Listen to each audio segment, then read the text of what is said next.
Good boy.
How we doing, boys? How we doing? Good seeing y'all.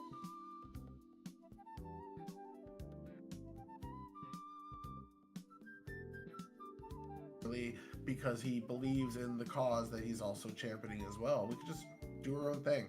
Like, I had the back. I told him. Of course you I have did. multiple I got Discord. no doubt about My Discord's that. not a fan thing. I'm not building a community. It's all just I was other just streamers. saying that I was. Are you restreaming this, Gibbs? I will be. I'm not like. Yeah. Yeah. Yeah. You want me to share it with you? Yeah.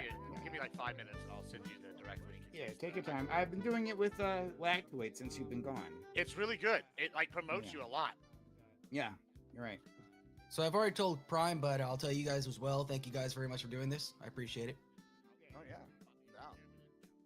Oh, thank you, gentlemen, for all making this possible. And I know Alex and Prime are both not my Monday night gentlemen. I've tried to get Prime on before, but he also streams Monday nights too. So there was absolutely no give there. So I'm happy to finally get you on for a Saturday night. So at the very least, maybe I need to have a Saturday Night Mod Monday for those non-Monday folks. Drive that one home. All right, gentlemen. Actually, Alex, I'm going to put you in the one spot. This is your prompt. I assume you would like to open for opening statements. You have the affirmative position. Prime, you are with Alex on that. You're second in line for opening statements. Gibbs and Tyler, which one of you would like to open on your end? You are the negative. Tyler goes first. Admiral has the final word on the way in, which also means, Admiral, you have the first words on the way out for closing statements. Then we'll do Tyler, Prime, and Alex. You will have the final word on the way out. Gentlemen, interruptions are my absolute biggest freaking no-no here. It drives me nuts. It drives the audience nuts. We can't hear anything you're saying or anything the other person is saying. I'm sure whatever you had to say was really, really, really smart and great and had a great point, but we can't hear you. So I will call you out 110% for interruptions. Please don't do them. All right, gentlemen, start your engines. Name calling, whatever. It's entertaining at its finest, but let's not make it the entire Leave a like. show. Get your digs in as you will. It is blood sport. Just keep in mind that we want to stay on topic and not make this just a rumble. Personal life stuff, wives, children, whatever, that does not remain on my screen. It doesn't belong here. Keep it off. Stay out of each other's personal lives. Stay on topic. It has nothing to do with the topic, so leave it out. I don't want to hear anything about it. And not only that, it's bad form, and I won't have you back. I'm not here to call your logical fallacies on each other. That is your job to do. I might offer a translation here or there if for some reason one person's saying one thing and you guys are two ships crossing in the night. I will offer a translation if I can, or try to find a middle ground for you guys to work off of, or maybe shift gears if we're becoming circular. Also, if we become too circular that's and we're what not it moving is. forward anywhere, I may just cut the debate and move straight into open panel. Speaking of open panel, is everyone planning on staying, or does anybody specifically need to go before it opens? I'll stay on for a little bit. Yeah, I don't know how long I can stay today. Usually I can stay pretty late, but I'm gonna stay for a while. With that suit, I expect you to be here all night. Oh, I'll do hey. my best, but I'm starting to get old. Hey, if you invite me, you know I'm gonna stay all night for you, mama. Let's go. You're our pimp daddy flex over here. And Yeah. Prime, do you need to leave before we kick off open panel later? I don't foresee so, but I scheduled the time for the debate, but like, if nothing comes up, then I can stick around. Okay. I usually like to say anticipate a good solid 3 hours between the debate portion and reading. My little monkey upstairs suddenly sounds like an elephant. I usually like to say anticipate 3 hours, because we'll do the closing statements and then we'll read and respond to super chats. If you guys go off too long on reading the super chats, if you argue more because of the super chats, that's how that lengthens out. So usually I like a good 20 minutes or so because people are already waiting backstage, but it can be prolonged if you guys don't move forward to the next super. And then, of course, open panel dumpster fire. And, of course, gentlemen, once we open the panel, you're welcome to leave whenever you feel like. I don't consider it a rage quit. You are not obligated to stay, but you are most welcome, and that's where we have the most fun. If you are not already connected to dual stream, please feel free to do so now. It's in the top right-hand corner for the little blue button. Should be a quick click in there. I know quite a few Prime, you're already set up. Choose. To any platform you wish, or recapture the screen. I promote that. You all should be making money and getting support from your audience just the same. Any questions, gentlemen? We can only. This is my first time trying to restream StreamYard's not being controlled. So I guess I can only go live once you go live, right? Yes, so once I hit the button, you don't have to do anything at that point, or at least I don't know about Twitch. I'm not familiar with that territory, but I do know your YouTube is automatically connected, and so it's just going to do everything that I do. And then, of course, gentlemen, once you leave the panel, I'll go ahead and remove your links. That way, if anything happens, somebody says a bad word, you obviously aren't here to catch that and remove it from your channel or whatever you need to do. To prevent that from being an issue, I just go ahead and remove you once you leave the panel. Gotcha. The only thing is, I'm gonna mute my microphone every time I'm not talking because I cough a lot because I have asthma. So just expect me to mute every single time I'm not talking. So. Yep. And on opening and closing statements, I usually like people to mute up. I think it's a respect portion, and it keeps you from intervening or even laughing or whatever, because it is their opening statement. It is their full time to discuss. And so I'm gonna put everybody backstage. I'll do the Pledge of Allegiance, and then I will do the intro video. It's about 2 minutes of an intro video. Approximately 30 seconds before that video ends, I will put you back on screen, and then that's just your cue that you have 30 seconds before the screen drops, so don't pick your nose during that time. Let me do just a quick sound test across the board. Alex, go ahead. Testing 1 2 3 1 2 3. Prime. Test. Okay, Alex, come down a little bit. Tyler. Hello. Is your mic far away from you? Did you just mute yourself? Oh, is that better? Yeah, that's way better. Gotcha. Say something one more time. Something Hello? one more How you time. Gibbs, Testing. come up a little bit, Gibbs. All right, let's go one more time around. Is this Alex. better? Is this better? Yes. Okay. Prime. Testing. Perfect. Tyler. Yep, I'm here. Okay, you still sound like are you on the right? You know what? That's a good question. Are you on the right mic? Yeah, I checked it. I'll switch off and back on it. Sometimes it causes problems. You sound fine Yeah. online. It just sounds like like he's coming in Hey! with a laptop speaker or Settle something. the fuck down or I'll beat you. Oh, let me just go ahead and push this. How's that? Is that a little better? Yes. Yes. Huge difference. Okay. And let me test your volume one more time, Tyler. Penis, penis, penis, penis, penis. I love it. Perfect. And Gibbs, one more for you. Woo! How you doing? Love it. All right, gentlemen. I'm going to throw you backstage, and we'll kick off. Enjoy. Good luck to all of you. Have Yes, some Landon, fun. it is. Don't take it all too seriously, and let's rock this out. He hasn't spoken to me since, and Prime hasn't invited me back to his panel since I went on there and completely destroyed him on this exact topic. So I'm sure Prime ain't looking forward to this. He knows. Last time we had a discussion on this. Oh shit, mine's starting soon. I pledge allegiance to the flag of the United States of America. Oh my goodness, I gotta put and my to the republic over my heart. for which it stands, one nation, under God, indivisible, with liberty and justice for all. I'm gonna tinkle real quick.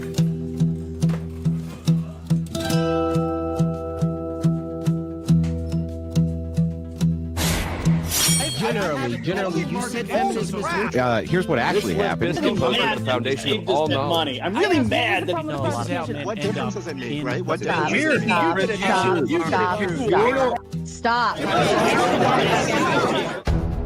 The deregulation of the industry is obviously going to cause more of that industry. To lubricate the trust connection between people until they have enough. Yet we could still look at biological reality in determining who's a female, even if there are.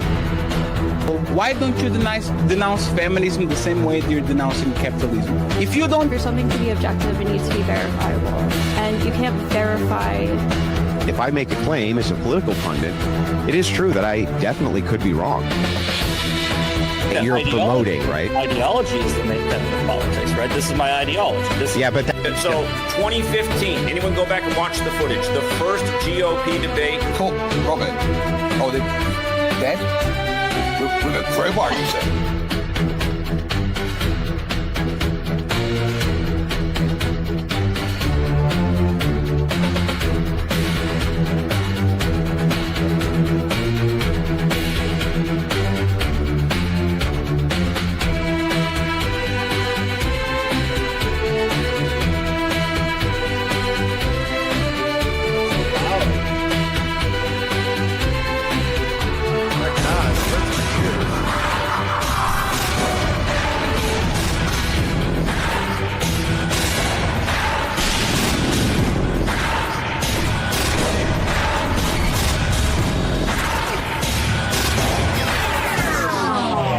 Oh, my microphone was turned down. That's probably why.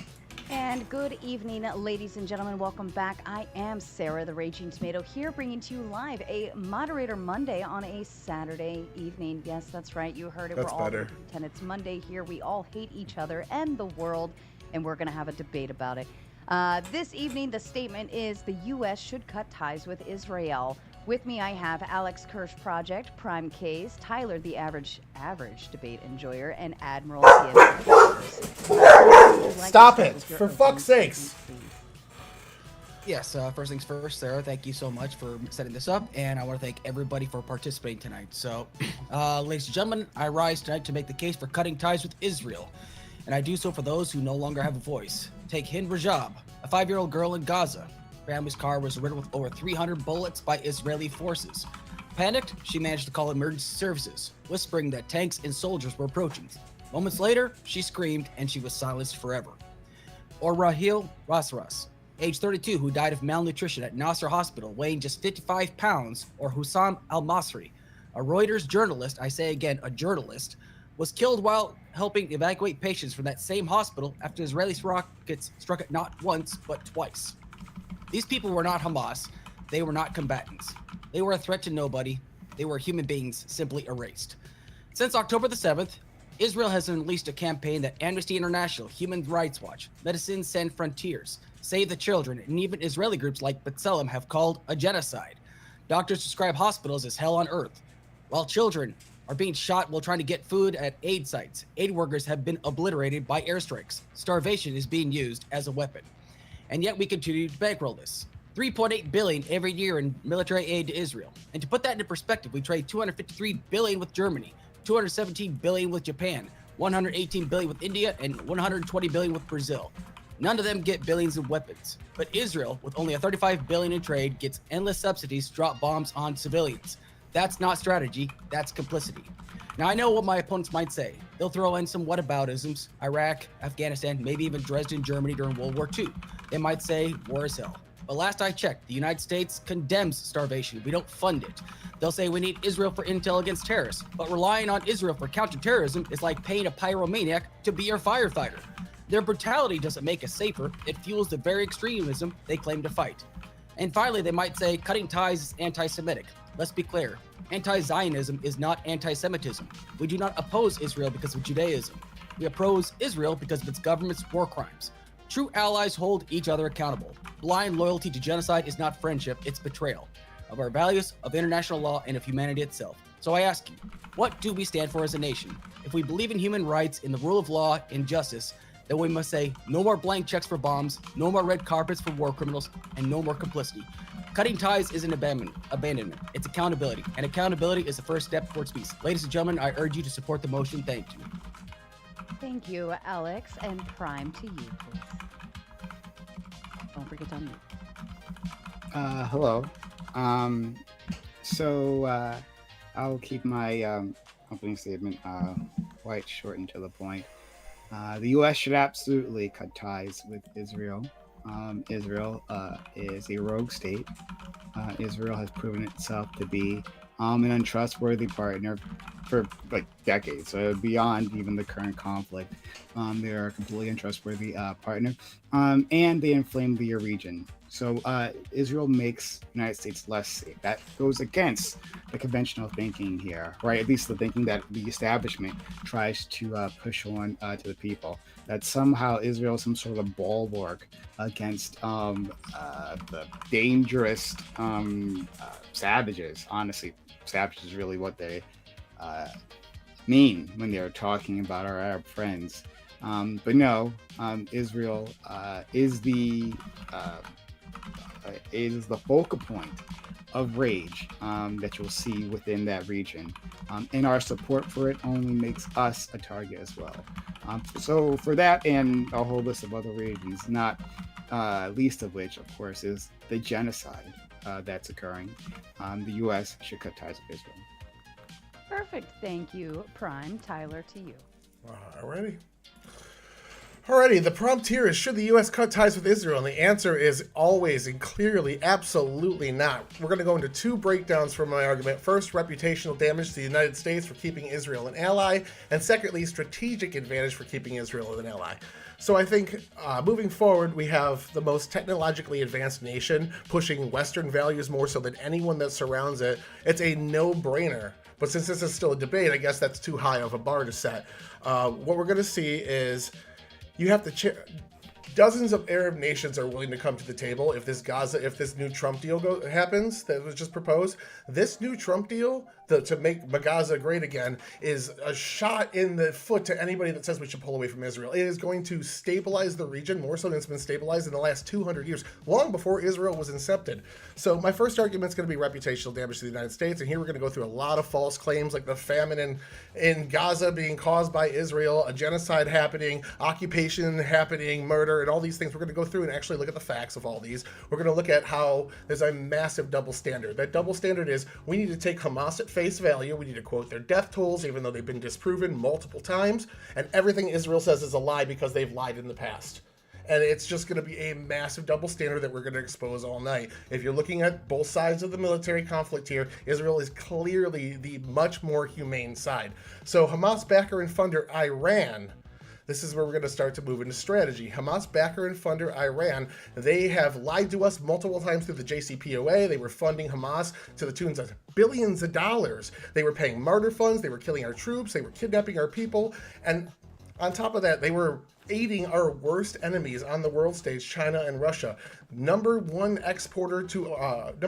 import of energy to China comes from Iran. Number one weapons import to Russia comes from Iran. They are backing up the worst people on the world stage. If we abandon Israel, a nation 1/10 their size that destroyed them in a war, all we're doing is letting our adversaries get stronger. So we can point to the Abraham Accords now. Multiple nations, massive nations that have been calling for the death of Israel for almost its inception, are now on board with trade, travel, regulating together, and many more are willing to come to the table if this Trump deal goes through and Israel leaves the nation. Saudi Arabia has been vocal about that. So we can talk about all that. We can talk about Trump's 20-point plan. But what I gather we're going to run into tonight is we're going to be debunking a lot of propaganda. So with the famine in particular, we see Hamas. It's been documented. Hamas steals hundreds of trucks of aid. They're hoarding it in multiple warehouses. We've seen what happens when Gazans break into that warehouse. They're executed on the street. It's all on video. We see that they take these goods that they steal from the international community, the UN, dropping them off, and they resell them. They're reselling them right now 100 times the rate of what they cost prior to the war. This is how a flour crisis happened, and guess what? It was default blamed on Israel, spread around for 2 weeks. It was Israel's fault that there wasn't flour. And then an investigation was done, and we found out it was Hamas overcharging their people by 120 times the rate of what flour normally costs in order to fund the war. So we're going to go through stuff like that. We're going to go through the 12 kids that we're claiming were all malnourished and being posted all over the internet, and how that was debunked because all of them were actually had sicknesses that made their bones pop out. And in most of the pictures, you can see their healthy families standing right next to them, fully fed and nourished. So it just, all of it is just complete propaganda. And when you hold both sides to the same standard, Israel clearly comes out as the good guys. Perfect. Thank you, Tyler. And Gibbs, to you, please. All right, just give me 1 second. All right.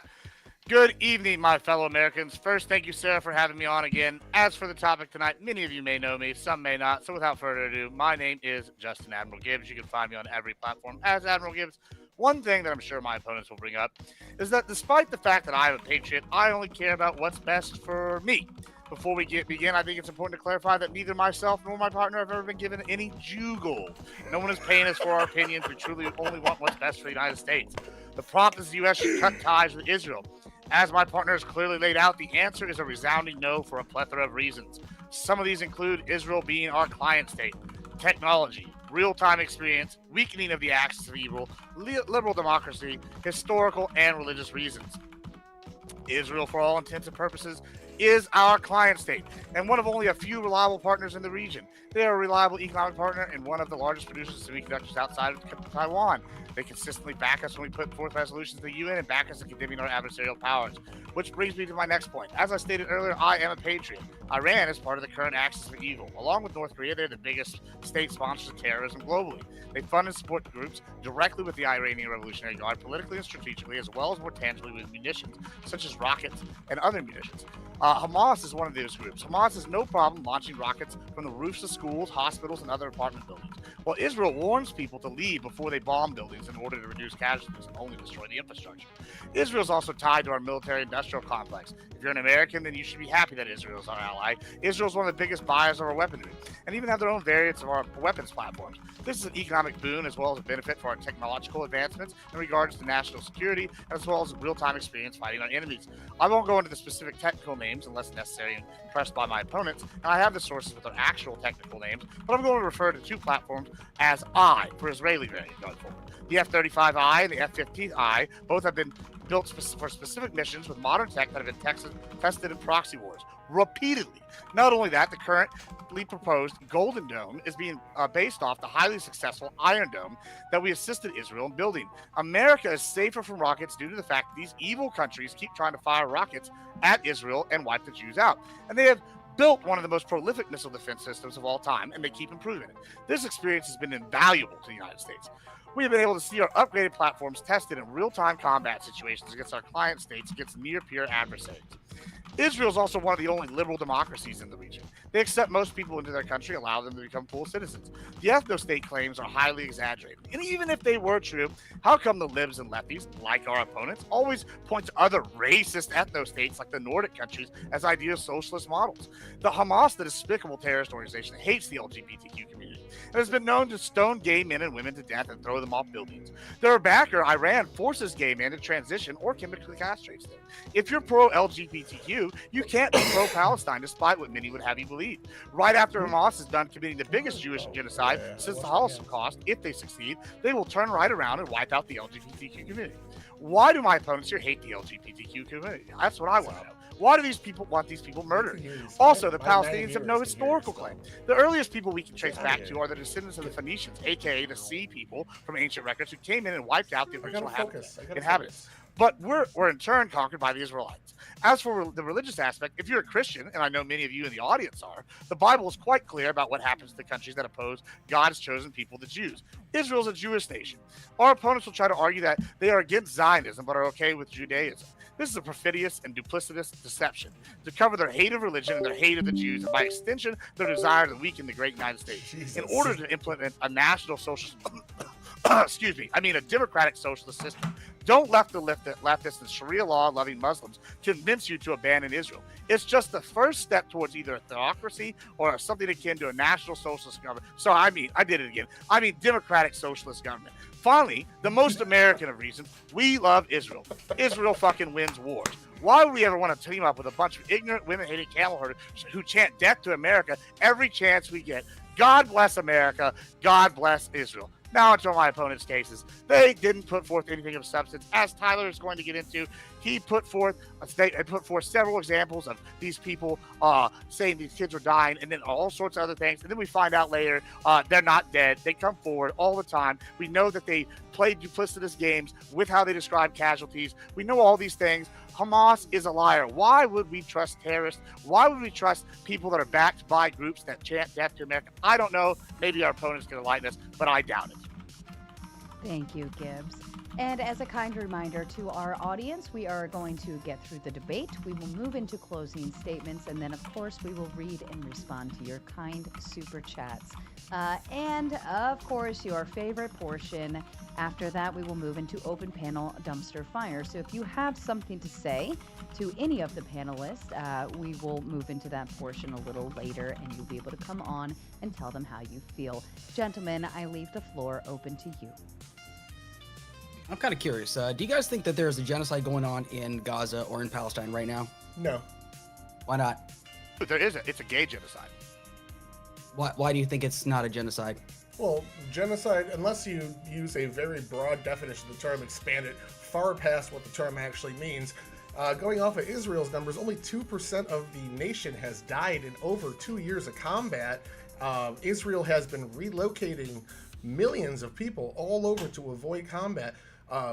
Hamas hasn't done that. They haven't relocated a single person. They actually threaten them with violence and tell them to stay in combat zones. So Israel has taken multiple actions. On top of that, the GHF was feeding up to 2 million meals a day to a million people, and then relying on the UN to get the rest. So all this was going on. It can't be a genocide if they're feeding them, providing them water, providing them electricity, providing them shelter, and keeping them out of harm's way of combat while their own government is seeking to see them dead.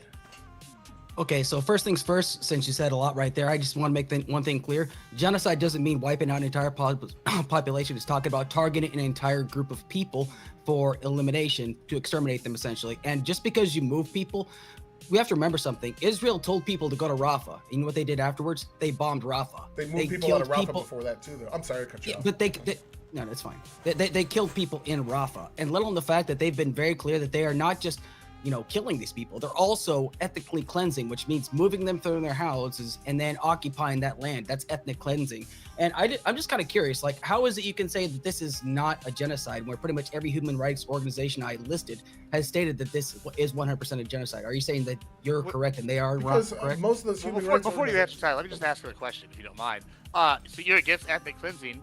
What does it say in the Hamas charter about from the river to the sea and the wiping out of the Jews? Is that ethnic cleansing, or is that just outright Holocaust? Well, I don't support Hamas, so your point falls completely flat. Well, Hamas the leaders of the Palestinian groups that live in that area right now? And I don't support Hamas. I'm talking about the people of Palestine. Who are you supporting? Because the people of Palestine seem to support them. That's their ruling government. They don't all support Hamas. They're interchangeable, aren't they? Hamas is still the most popular movement inside both the West Bank and Gaza. So, yeah, you actually don't give a shit about ethnic cleansing. It's just you don't like the Jews. Got it. All right, go ahead, Tyler. That's actually that's a complete and that's actually completely slanderous, and honestly, that's not a true argument. No, it's a factual statement based on. It's not a fact. Okay, sir, you need to understand something. There are Jews that are completely against the genocide. Are they anti-Semitic too? Yeah, I mean, there are also Jews that were pro the genocide back in World War II. What does that have to do with it? No, those were Zionists, sir. There's a difference, actually. Oh, I knew this was going to happen. That's why I said that in my opening. These guys are going to try to convince you it's Zionism and not Judaism that Well, they that's don't because like, it's but it's really Judaism that they hate. I got it. Sir, Go ahead, it's Tyler. based on history. It's based on history. Go ahead, Tyler. Okay, so the ethnic cleansing claim, the plan that Israel agreed to, the Trump plan, says that nobody is being forced to leave the area. 1, and 2, Israel will not be an occupying force. They will completely leave Gaza after a certain point, and it'll be managed by a technocrat Arab state nation with the U.S. having a big seat at the table as well. So there's no ethnic cleansing going on. That claim that this is what Israel agreed to end the war is completely out the window, and they're getting all that land back. In fact, we're going to invest into it and rebuild it for them, not costing them anything, because the Palestinians that are there, as long as they lay down their arms and say they're not going to attack Israel anymore, are no longer a threat to Israel. So I'm just kind of curious. You're saying that, like, we're just going to remove these people from their land. And I remember you actually mentioned this in a panel on Gibbs's panel of all things for 3 years, basically. How much is that going to cost exactly? I don't know. The plan seems to be Trump wants to relocate. He was talking earlier about relocating him temporarily in a different country and then letting him come back, but that doesn't seem to jive with the Arab nations. So what they're looking at right now is like what they're doing when they went into Gaza City initially. They moved everybody to Rafah. Then they went into Rafah and moved 800,000 people out of Rafah before they bombed it. And then they moved them recently just out of Gaza City again. They've moved about 900,000 people, I think the count was yesterday, out of Gaza City back to the south where there's no more Hamas bases for them to bomb, and they're going to go into the main center of Hamas right now that's in Gaza City, something they've been avoiding. If you look at the way that the line is right now, there's a little hump around Gaza City. That's Hamas's stronghold where the hostages are being held that they've been avoiding. So I find it ludicrous that you're sitting here arguing that they don't support Hamas after we saw October 7th, where they were, parading women they had raped to death and killed, and all these other people. They're literally all the cities. They look like the scene out of Star Wars: The End of Return of the Jedi, where they're sitting here celebrating, having parties, dancing. Even when they returned some of the hostages looking ragged and beaten down, these people were celebrating and spitting on them and throwing stuff on them. Like, this is a group of people that have been supporting Hamas the whole time. They're one and the same, and even Hamas thinks they're one and the same. When they report casualties, they don't classify them as separate from war deaths or casualties of Hamas. They just classify everybody as a civilian. So even Hamas thinks they're one and the same. So you're arguing with what the Palestinians elected and put in power, and then you're arguing with Hamas and the Palestinians for what they classify as Palestine. So everything you're saying is not based in fact, Alex Kirsch. And I'm saying everything is factual based off their own reporting. Actually, no, it's based upon reporting. The reporting I actually gave was based upon human rights organizations, especially Israeli organizations. Are you telling me that they're wrong? I'm ready to get to those because one of them, Amnesty International in particular, is just one of the biggest ones claiming, first off, all of their claims were investigated by the Joe Biden administration in 2024. They found zero proof that there was actually anything concerning a war crime going on. They found no evidence of it, though they found the concerns concerning. But that being said, the Israeli wing of Amnesty International came out afterwards and after an internal review and said that a lot of their claims were not verified in fact, and some of them actually were pressing up against violating laws of defamation. The same thing happened with Amnesty International when they did some attacks on Ukraine, I think in 2022. They said something, they basically used Russian propaganda against Ukraine, and there was an internal review on Amnesty International, and a bunch of people got fired. It seems like Amnesty International and a lot of these aid groups are bought out by that Qatar money, which puts in about 20 times to the U.S. cycles what Israel puts in every year, and APAC, which is a U.S.-based firm as well. Well, here's what I'm not understanding, though. What I'm hearing from both you and Gibbs is that for some reason, like if Hamas reports the numbers, they're complete bullshit. But for some reason, when Israel reports the internal investigations, those numbers are verified. It seems like you want to have both ways. What's going on there? Well, I would say that Israel hasn't been falsified on this specific topic enough for me to doubt their numbers. I got 10 examples of the Gaza Health Ministry flat out making things up. The Al Shifa Hospital, the Wyckoff massacre, all these things have been debunked after further investigation, or at least if it happened in this war, it hasn't been fully investigated yet, but there's enough evidence to conclusively say that Israel is providing a bunch more information. Wyckoff massacre, we have 2 anonymous sources that talk to doctors versus 4 drone videos. So I would go with the videos over 2 anonymous sources that we don't even know the names of. So, yeah. Well, what about the Nassif Hospital that I actually brought up earlier, where they hit it not once but twice? I mean, these guys were not a threat to anybody. That's considered a war crime, sir.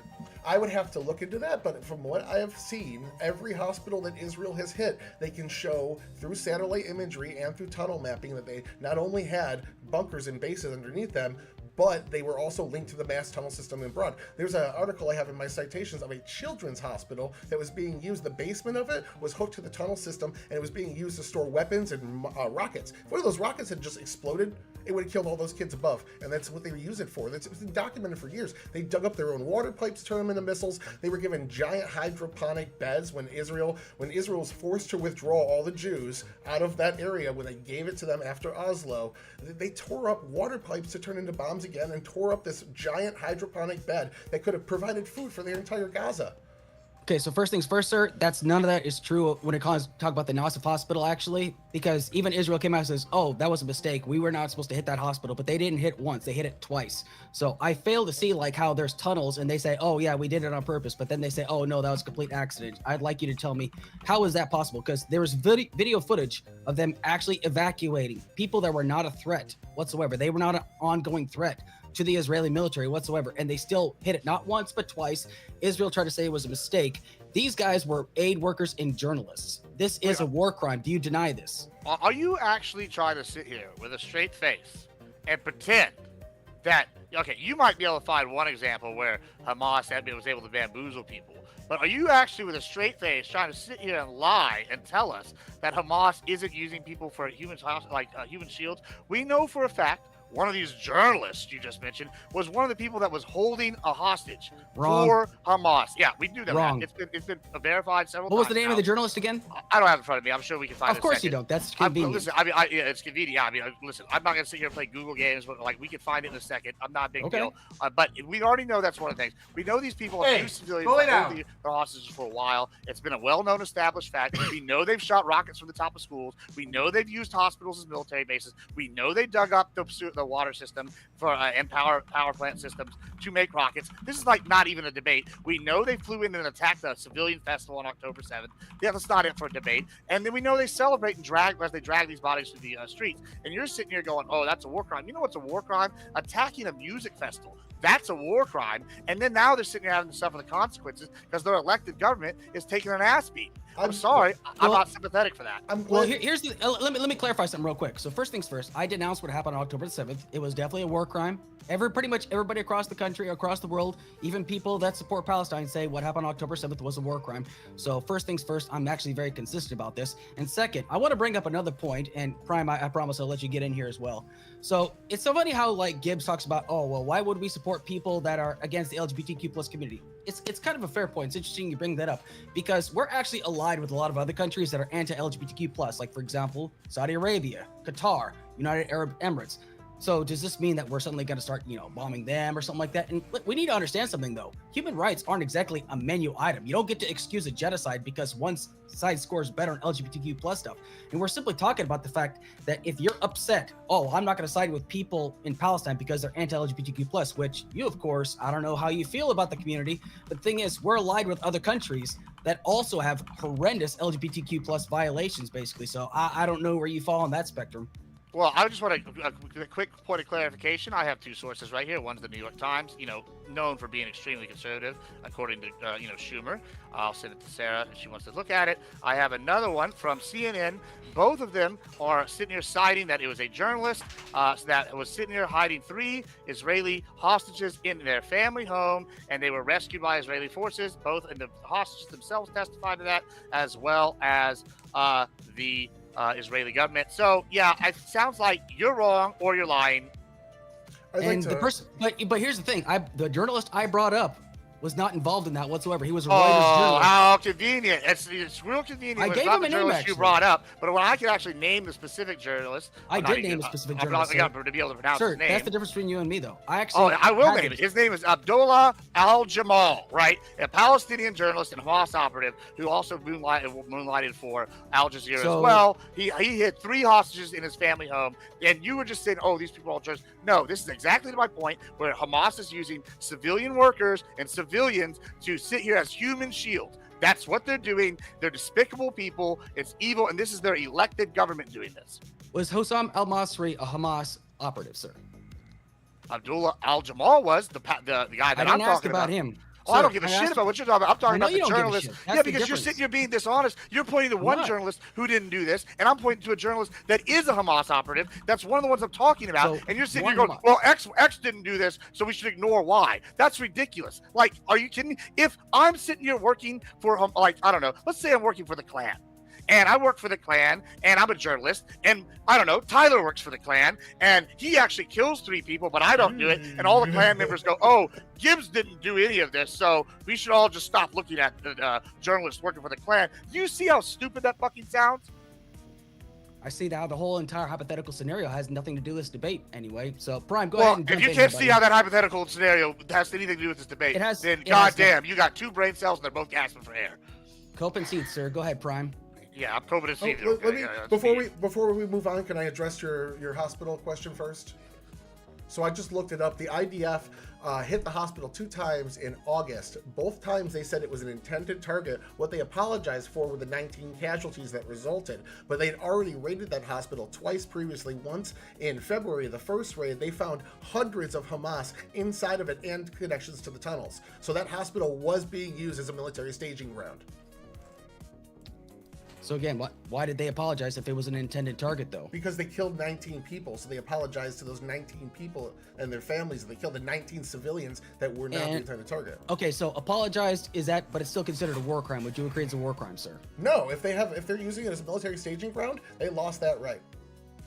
That doesn't make any sense. Why would you apologize for something that you did? That doesn't make any sense. The war crime laws say is that if you use public infrastructure as a military staging ground, it becomes a viable target. So that basically means any target, like for example, if let's say Hamas decides to launch a target and it's nearby, like where IDF might be used, would you say that was considered a legitimate target then, even if civilians get killed? It depends on what they're shooting at. Like there's complexities Depends to the what war. you're shooting. So if you're shooting at an administrative building that's in a civilian area, no, that's a war crime. But if you're shooting at a bunker, like a barracks or something like that, those generally have to be isolated from the public. Barracks, yes. They have. Military This structure, is yes. all written into the laws around war crimes. How far something has to be away from civilian to be a viable military staging ground and such. So it's all taken care of. If you want me to take a look But at sir, citations. we need to be clear about something though. These guys were not a threat to anybody when they were hit. That's one thing I'm trying to make abundantly clear. They were evacuating people that were wounded out of that scenario. Were they a threat at that time? Yes or no? Probably not. It doesn't matter if they're a threat at that time. It does Maybe a matter, threat in actually. the future? Yeah, were they No. a threat in the past? Are they So- wanted terrorists? If I look into a crystal Hey, ball, this guy that- murdered 6 people, but hey, don't worry about him now because he threw his gun in the we trash. have no He's at home proof that they smoking murdered. meth. Well, it's funny how like you say, well, we don't know if they're going to murder people in the future, so let's just go ahead and kill them now. That's not you don't do stuff You like know that. what's a good example of this? The guy that they let loose like 20 times or 16 times, then he slit the girl's throat on the That has train. nothing to That's do with this debate, That's sir. the exact same example. Hey, he's not a threat It's- right sir. now. He'll be fine. We'll just give him a letter. first This things is the kind first. of logic you're using. That's a complete deflection away from this topic. Save deflection for the United States Field Artillery, sir. It doesn't suit you, okay? Go I ahead, Prime. wanted to give Prime the opportunity to jump in. He's been pretty quiet. I'm known for being quiet in debates, not making a splash. Gibbs will tell you that. Definitely is Zemo. Yeah. So I don't care about any of this. Like none of it. I don't care about any of this at all. So the focus of this conversation, as I understood it, was all the reasons why the United States should cut off ties with Israel. And that's where I'm going to keep my focus. I wildly disagree with things that Tyler and Admiral Gibbs are saying. I know they have no evidence to back up the things they've been saying. But rather than focusing on this, right? Like, I'd like to focus on, why should we separate ourselves from Israel? Well, Israel, as I said in my opening statement, is a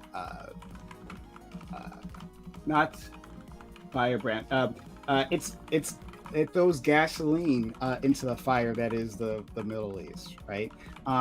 Israel is the target of aggression. Why? Because they're looked at as invaders, and the front, right? The front of Western imperialism, and I mean the idea goes back centuries, ever since the Crusades, right? Like that you would have some sort of Western outpost in these Muslim lands for, well, in this case, not Christendom, but to promote and secure the interests of the bigger powers, before just simply European powers, but now mostly American interests. This makes the world more dangerous for Americans. That's my concern, right? My friend Gibbs pretends to be MAGA, but it seems to be MEGA, right? It seems to be make Israel great always, right? And above America. When our friend Gibbs brings up the chants, right? The Death to America chants. Well, a lot of those chants specifically are about America's support for Israel. Now, this is different when we're talking about like the administrations of these regimes compared to the people, right? So the administrations, right? The kings, the prime ministers, the presidents in the region, they have differing opinions, and those are buffeted by global trends and their own economic interests. And so you have so many of them signing on to the Abraham Accords, right? Who were willing to tie themselves to Israel. Those individuals were doing that, those regimes, because there were significant economic benefits to do so, right? It brings them closer to America. It ties them to in a positive way to a nuclear power within the region. That'd be Israel, right? They had a whole list of reasons as to why they would do that, but one of the reasons wasn't, right, selling the Palestinian question. That was ignored. And because of that, well, October 7th happened. That was in response to those nations seemingly abandoning the Palestinian cause. What the fuck is this now, dude again, the talking people about? didn't abandon that. The people stood with them, and the people, uphold their populations, want change, intervention, something from their leaders, but they're ignored. Something that we can understand here in the States. And though people don't want to discuss this, right? Osama bin Laden, 9/11 attacks, right? He releases a letter to the American people, which was printed in The Guardian. And part of those reasonings why was because of America's involvement with Israel. It wasn't the only reason. It's just one of the reasons. Now, I am not saying that we follow the demands of a terrorist. No, fuck him, and fuck his supporters. But this is just an example. Osama bin Laden was the one who was able to reach out and touch America, and ended up with dead Americans. What does Israel give us? Israel gives us nothing. Israel gives us only headaches. Israel gives us a bill, right, as a demand, more weapons, more money from us, more protection, always. Israel gives us commands when it wants us to go fight a war for itself. So that's why I'm going to that'll be my focus of the conversation for me. So if people want to respond to that, I'll continue on later. I do want to make a quick response. I know Tyler is going to want to. See, yeah, this is a lie. This is a perfidious deception that the left is doing here when they say that if we just left these nations in the Middle East alone, they wouldn't do anything.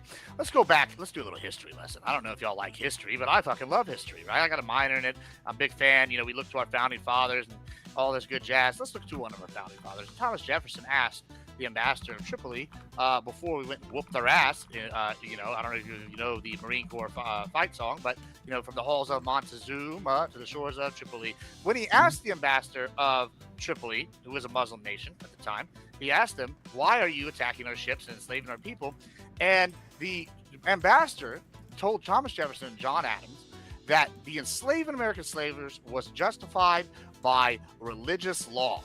And they extended this to merchants. So no, just leaving these countries alone doesn't mean that they're going to just not hate us. They hate us because we're not Muslim. We're infidels to them. They hate us. That's what they do. When they come over here, they practice taqiyya or whatever it is, where they lie in order to establish Muslim sanctuaries, and then they establish those and they expand on those and then try to implement Sharia law or get politicians elected that are going to push more Muslim-focused policies. We've seen this happen. We're already seeing it in Michigan. We're seeing this happen in New York. We're seeing this happen all over the place. We've seen it happen overseas. We're seeing it in real time in the UK. So what Prime is saying is not historically accurate. We know for a fact that they hate us because we're infidels, right? It's not because we support Israel. And in fact, at least the Jews, if y'all are going to sit here and go, oh, the Jews are evil, and the Jews are sending us all this money, at least we can work with them because they're a merchant group and they recognize money, as opposed to some religious fundamentalist bullshit where they're going to kill all the infidel that doesn't agree with them. The Jews aren't talking about killing all the infidel. They just want to have their homeland safe.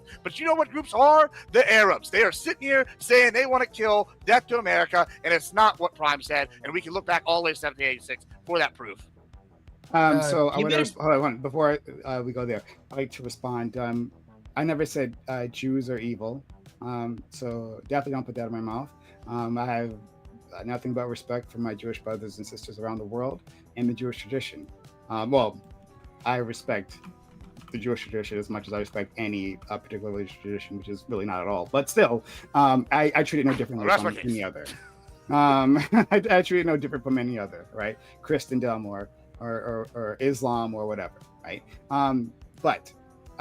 So it seems quite odd, right? So you're saying, Gibbs, buddy, right? You're saying that the individuals, right, like and the nations within that region are religious fanatics, being, the Arabs, right? Are religious fanatics expresses themselves through their politics, through their foreign policy. And that is bad, which is why instead we should team up with Israel. Israel, who says that they were gifted this land. This land is destined to them because of some statements and a religious text, right? No. Israel, which is backed by in America, right, mostly by American evangelicals. Reason being an apocalyptic prophecy saying that if we gather the Muslims, gather the Jews in one area, right, and they start a bit of a war, it'll wipe both sides out, and then our prophet will come back, right? Yeah. So religious fanaticism appears on both sides of this aisle, both sides of the world here.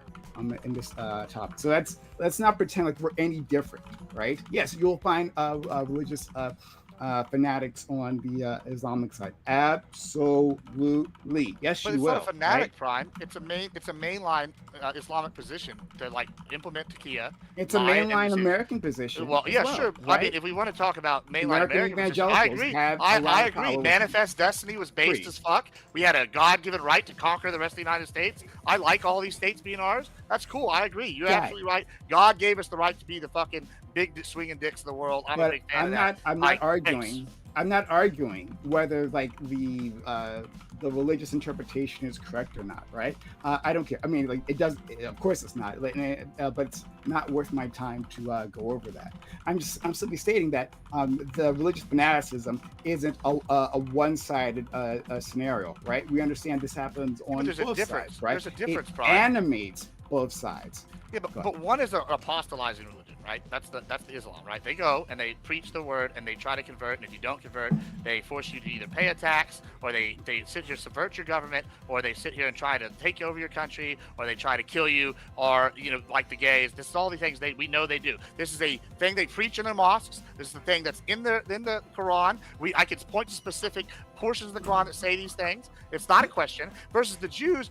They don't really apostolize. It's very hard to become a Jew if you're not already a Jew or from a Jewish family. This is a totally different situation. They want their one little state, and they want to be left alone. And all the Arab countries keep attacking them. Yeah. Gibbs. One. Like that's pretty small, right? It's actually the state of Israel. How much land mass do you think? Hold on. I'll respond to you. One, Israel, yes, is about the state of New Jersey. At least that's what I've heard, right? And I believe that, right? But there is a greater Israel project. Israel wants to expand beyond its borders. I mean, that's what it's been doing with Palestine this entire time, and it wants to go into its neighboring countries, right? Lebanon being a big target, Syria being another target. Greater Israel is part of the plan, and this is not a secret. So let's push that aside. Right? I hope they do that. But beyond, of course you do, right? But I'm not, of course, I'd be foolish to appeal to your sense of morality. So I'm not going to. But yes, as far as I know, Judaism doesn't try to convert individuals, right? But as I was saying previously, it is the front, right? The Western front within the Middle East. It is a puppet state, let's say puppet state, I don't know, a client state, yes, client state of Western powers. And those Western powers tend to be Christian, or at least run by Christian authorities. And those, and Christianity, as hopefully you won't disagree, has no problem converting people by violence.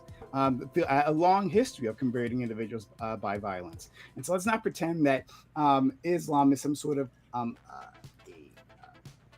unique, pernicious threat, right? It's not, right? It's simply another ideology, another reasoning that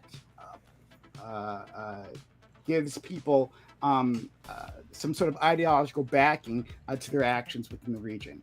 No different from anything else, right? But again, right, that's not the focus of this conversation. The focus of this conversation is why the United States should cut off ties with Israel. And I'm sure Tyler wants to speak, so I'll give him an opening here. And the reason is, at least the first reason that I'm putting forward here, is yes, because it inflames that region.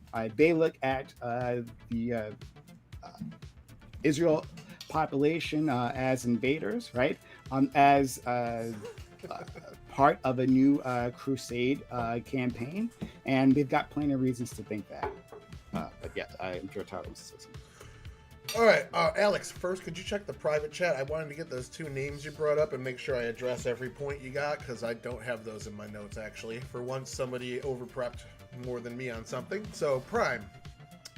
You started out by saying that you didn't care about maybe the first 45 minutes of what we were talking about, but unfortunately in your open you did mention ethnic cleansing, genocide, and I'm pretty sure you've mentioned occupation since then, and these are the things I'm directly disputing by showing you Israel's feeding people, relocating them out of harm's way, signed on to a deal where they're not going to be taking over that land at all, they're not going to have any say over it, it's going to be Arab nation. So all these claims of genocide, ethnic cleansing, wanting to occupy that land and take it over, Israel has already agreed to a deal that none of those things are going to happen. So at this point, those have been disproven in my mind based on what Israel is saying they want to do to conclude the war. It's going to be ruled by Arab state technocrats. Saudi Arabia is taking a leadership role in Gaza and they're pushing Israel out. And that's also the criteria for multiple nations to join the Israel Accords. If Israel leaves Gaza, the Abraham Accords. If Israel leaves Gaza, all these nations say they will sign on to the Abraham Accords as well. They want the war war over as well.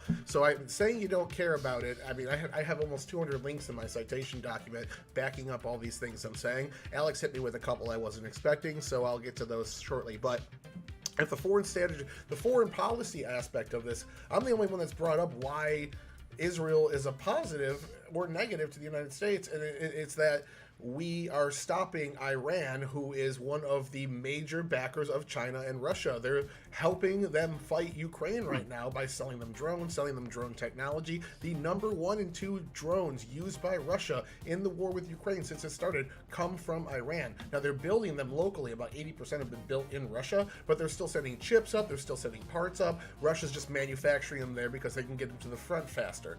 So those are good reasons, but also, like, if you made the point that the UAE and all these other nations signed on to the Abraham Accords because it was good for them, they made money off of it, they got rich off of it, but then you're saying it's not profitable for us to do anything with Israel. You're saying that you said at one point the UAE signed on because it was better for them economically. They made a bunch of money and they were closer to the US. That's what you said.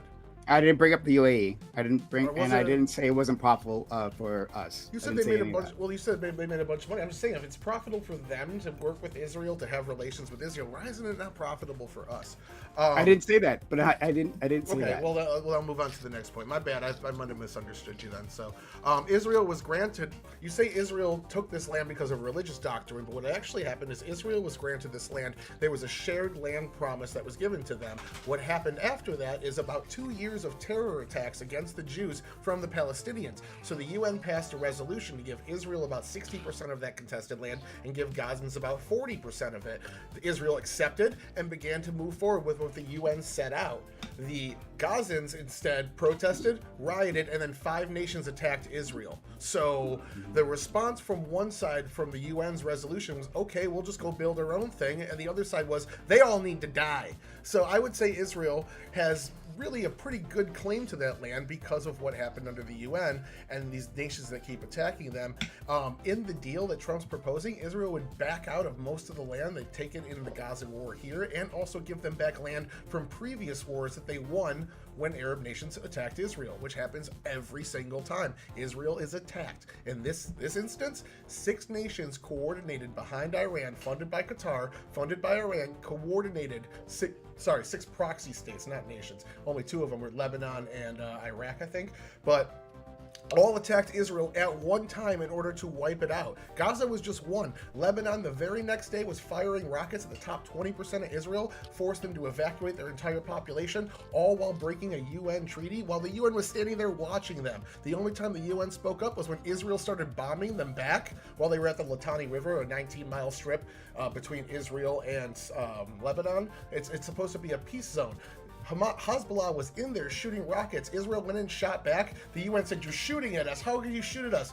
While they're standing there watching Hezbollah violate this peace deal. So it's completely one-sided. All these foreign bodies that oversee this shit are completely biased. We can go through the UN as well, because we already started with Amnesty International and the investigation completely debunking their claims of war crimes and genocide. But last point I got for Gibbs here, when you were bringing up your different nations, France actually sat out of the war on terror, if I'm not mistaken. We had to change the name from French fries to freedom fries. We threw out French as mustard. If that's the case, if they didn't actually intervene in the Middle East, why are they so riddled with terror attacks right now too? So it kind of just completely throws out the window the idea that they're only attacking us because we're involved in their countries, because France wasn't. So I'd like to step in if I can get a chance. So first things first, to address all the points that Gibbs make, dude, there was somewhat straw man in there. I'm afraid that's just going to spontaneously combust, because at no point did Prime and I ever say anything negative about the Jewish people. We were very abundantly clear about that, but instead you're just going for the throat punch, which is completely unfounded. So one thing I would like to ask you and Tyler, though, okay, what actually constitutes something as a genocide in accordance to Article 2 of the United Nations or the Geneva Conventions? I'm sorry, what was it again? What would you say constitutes a genocide in accordance with Article 2 of the Geneva Conventions? What would you say constitutes that? I would just use your definition from earlier, the targeted attack to attempt to wipe out or ethnically cleanse a mass group of people. Well, ethnically cleanse and genocide are two different terms, but ethnically cleanse basically means to remove people from one location and basically take their land. So I'm talking about genocide specifically because this is very, very important, actually. So, I mean, I'm not asking for a full-on definition, but what do you think would classify something as a genocide, essentially? Like, it's more about the intent to wipe out an entire group of people based on their immutable characteristics or religion. Well, the entire population doesn't have to be wiped out and for it to be considered genocide. Yeah, I mean, would attempt to. Well, the attempt, yes. I mean, would you say the Bosnian Serbian genocide? Would you say that's a genocide?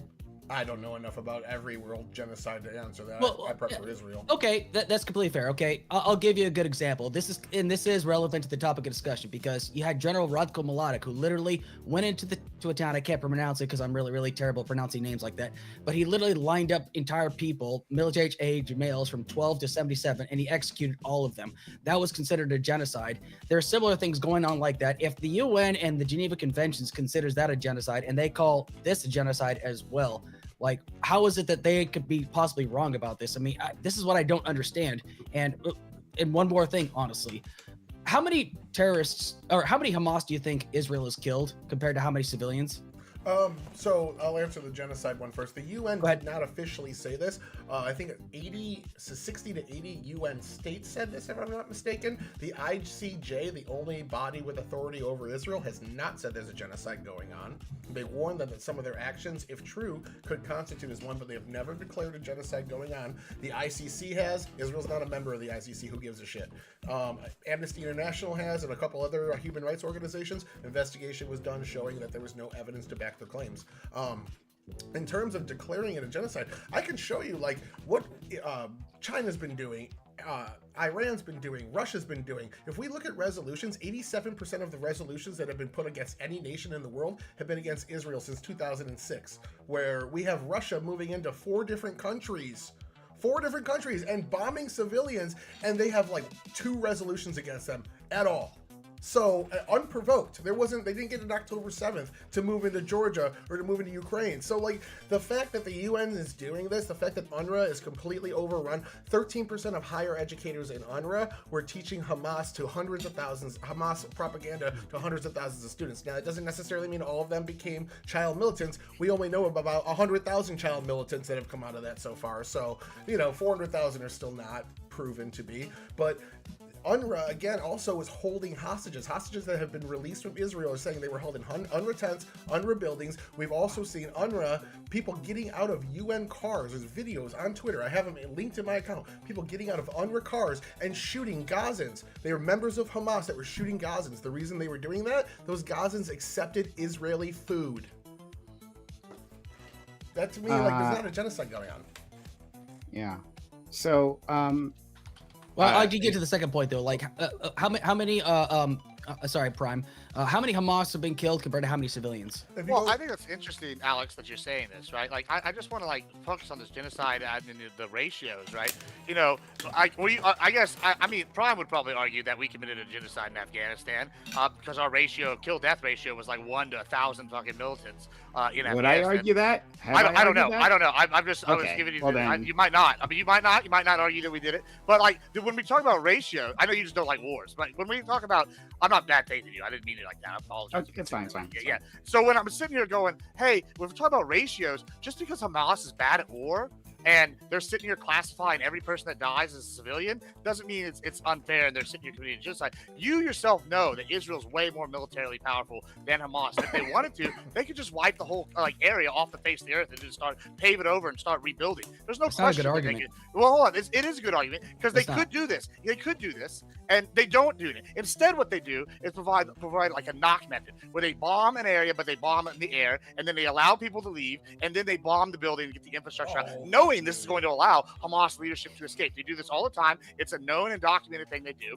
They've sitting here taken major steps whenever they have found people that have committed war crimes, the Israelis that prosecuted them. And not only that, when we're sitting here looking, nobody has been judged and watched as closely as Israel has. And this is a good point Tyler brought up with how nobody's going after Russia. Nobody's going after what's happening to Uyghur Muslims in China. Nobody's going after all these other countries. No one gave a shit about Rwanda. No one cares what's happening in Rwanda right now with the area, with the Congo. No one cares. Israel's the most watched country country in the world. And if they wanted to, they could actually be committing the genocide and wiping these people out. Instead, they're taking steps. But it's hard when you have a terrorist organization that got elected as a government, and they're using human shields and civilian infrastructure in order to launch rockets and attack these people. Whenever you're hiding in hospitals, schools, and churches and shit, and you're fighting and you go, they're not going to attack us here. And if they do, they're so evil. Well, guess what?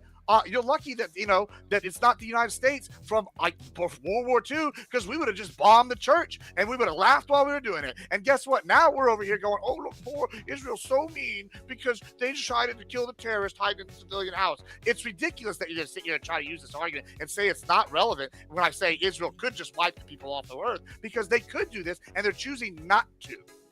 It's funny how the reason why I brought this up, and I still haven't had my answer question, but like we'll kind of bypass it because I'm just gonna say that they don't know the answer to this question. But anyway, you don't know the answer to that question. Well, I do know the answer to the question. No, you don't, because they classify civilian deaths as combat deaths. I can answer it. I can answer it. Go ahead, Tyler. All right, so it depends on who you're asking. If you ask the Gaza Health Ministry, they're going to tell you about 64,000 people have died since the war started. And then they'll tell you combatant-wise, there was a hacked Israeli database that was confirmed combatants. It was about 9,600, I think it was, or maybe 8,900, somewhere in that vicinity. So they're saying it's about 1 to 6, whereas Israel's saying they've only killed about 40,000 people, and that database was not the complete data set. It was just one type of person that they've gone after, which was the confirmed. They still have a lot of people that they think are, they just don't have the necessarily investigation and intelligence, and they're saying 20,000 out of 40,000. So depending on who you ask, it's either 1 to 2 or 1 to 6. Urban warfare, though, is a little bit different. In urban warfare, you could easily see 10 to 1, and it wouldn't be that considering I've actually been in urban warfare, I can actually tell you that without a doubt, because the thing is, like, when it comes down to Israel, is like they've completely destroyed entire sections of the city. Like, we're talking like reduced to complete rubble. It's like millions upon millions of pounds of rubble. So this whole argument about, oh, well, they could go in and just wipe, well, they've pretty much wiped out entire sections of city. And once again, I've already brought up the fact that they tell the people to go to Rafah. And what did they do to Rafah? They bombed it. There were people that were actually being treated in tents, and they bombed them. There were people seen being burned alive based upon this. And let on the fact that I do want to address this whole speculation about Hamas stealing aid. Actually, there's actually no proof of this. There's 156 different investigations and 156 different shipments coming into there. And they actually, the UN has never been proven that said Hamas stole this. As a matter of fact, apparently the Israeli government by Netanyahu was apparently hiring people to come over and steal the aid from these different convoys. Let alone the fact that you talk about they're feeding 2 million meals a day. You actually need like at least 10 times as much in order to feed the amount of people that's needed in this region, let alone the fact there was actually a lieutenant colonel that's a retired Green Beret that was part of, the whole Gaza humanitarian fund, said that he has never seen such cruelty. And he's seen the Taliban, ISIS. He's seen all these different terrorist groups commit acts of cruelty, which I can definitely say without a doubt, they are cruel people.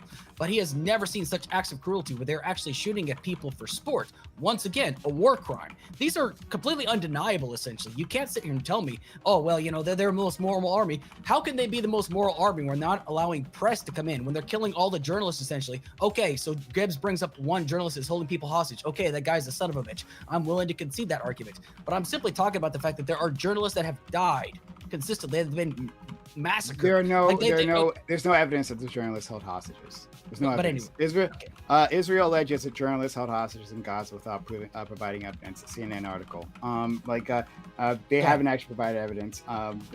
This is just a claim that they've made it. And Israel does this all the goddamn time, right? They make these claims. They don't back it up by anything. They're written down, right, by the State Department here, and then blasted out as if they have any credibility back with them. But no, there is no evidence that this took place.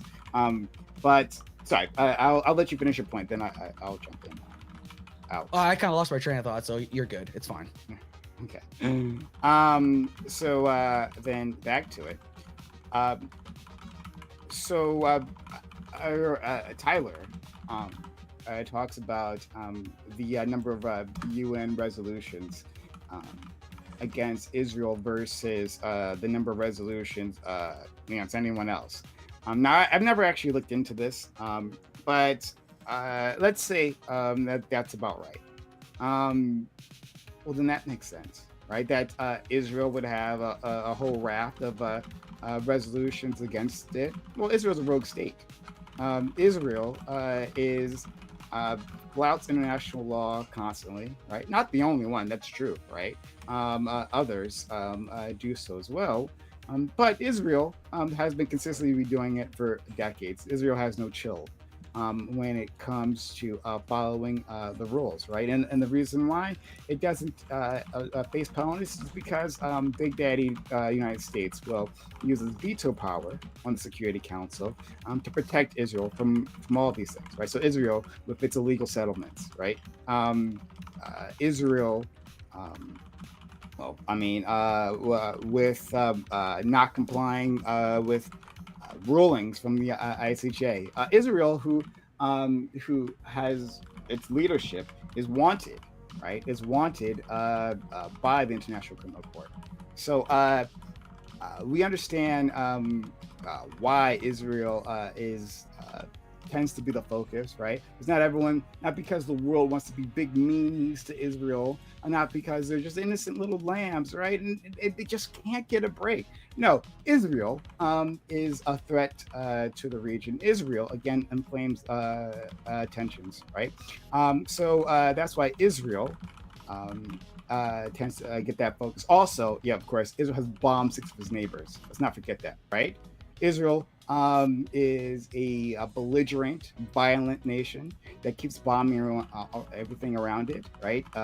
Israel has bombed, let me pull up the list here, but it's bombed Syria, it's bombed Lebanon, it's bombed Yemen, it's bombed Iran, let's not forget, during the peace process, and it's bombed, there's another one here that I'm missing. I'll pull up in a second. But also Palestine, certainly. So Israel has proven that it'll be a bully within that region, right? Safe and secure, that it is backed by a superpower. Israel also Iraq, I believe.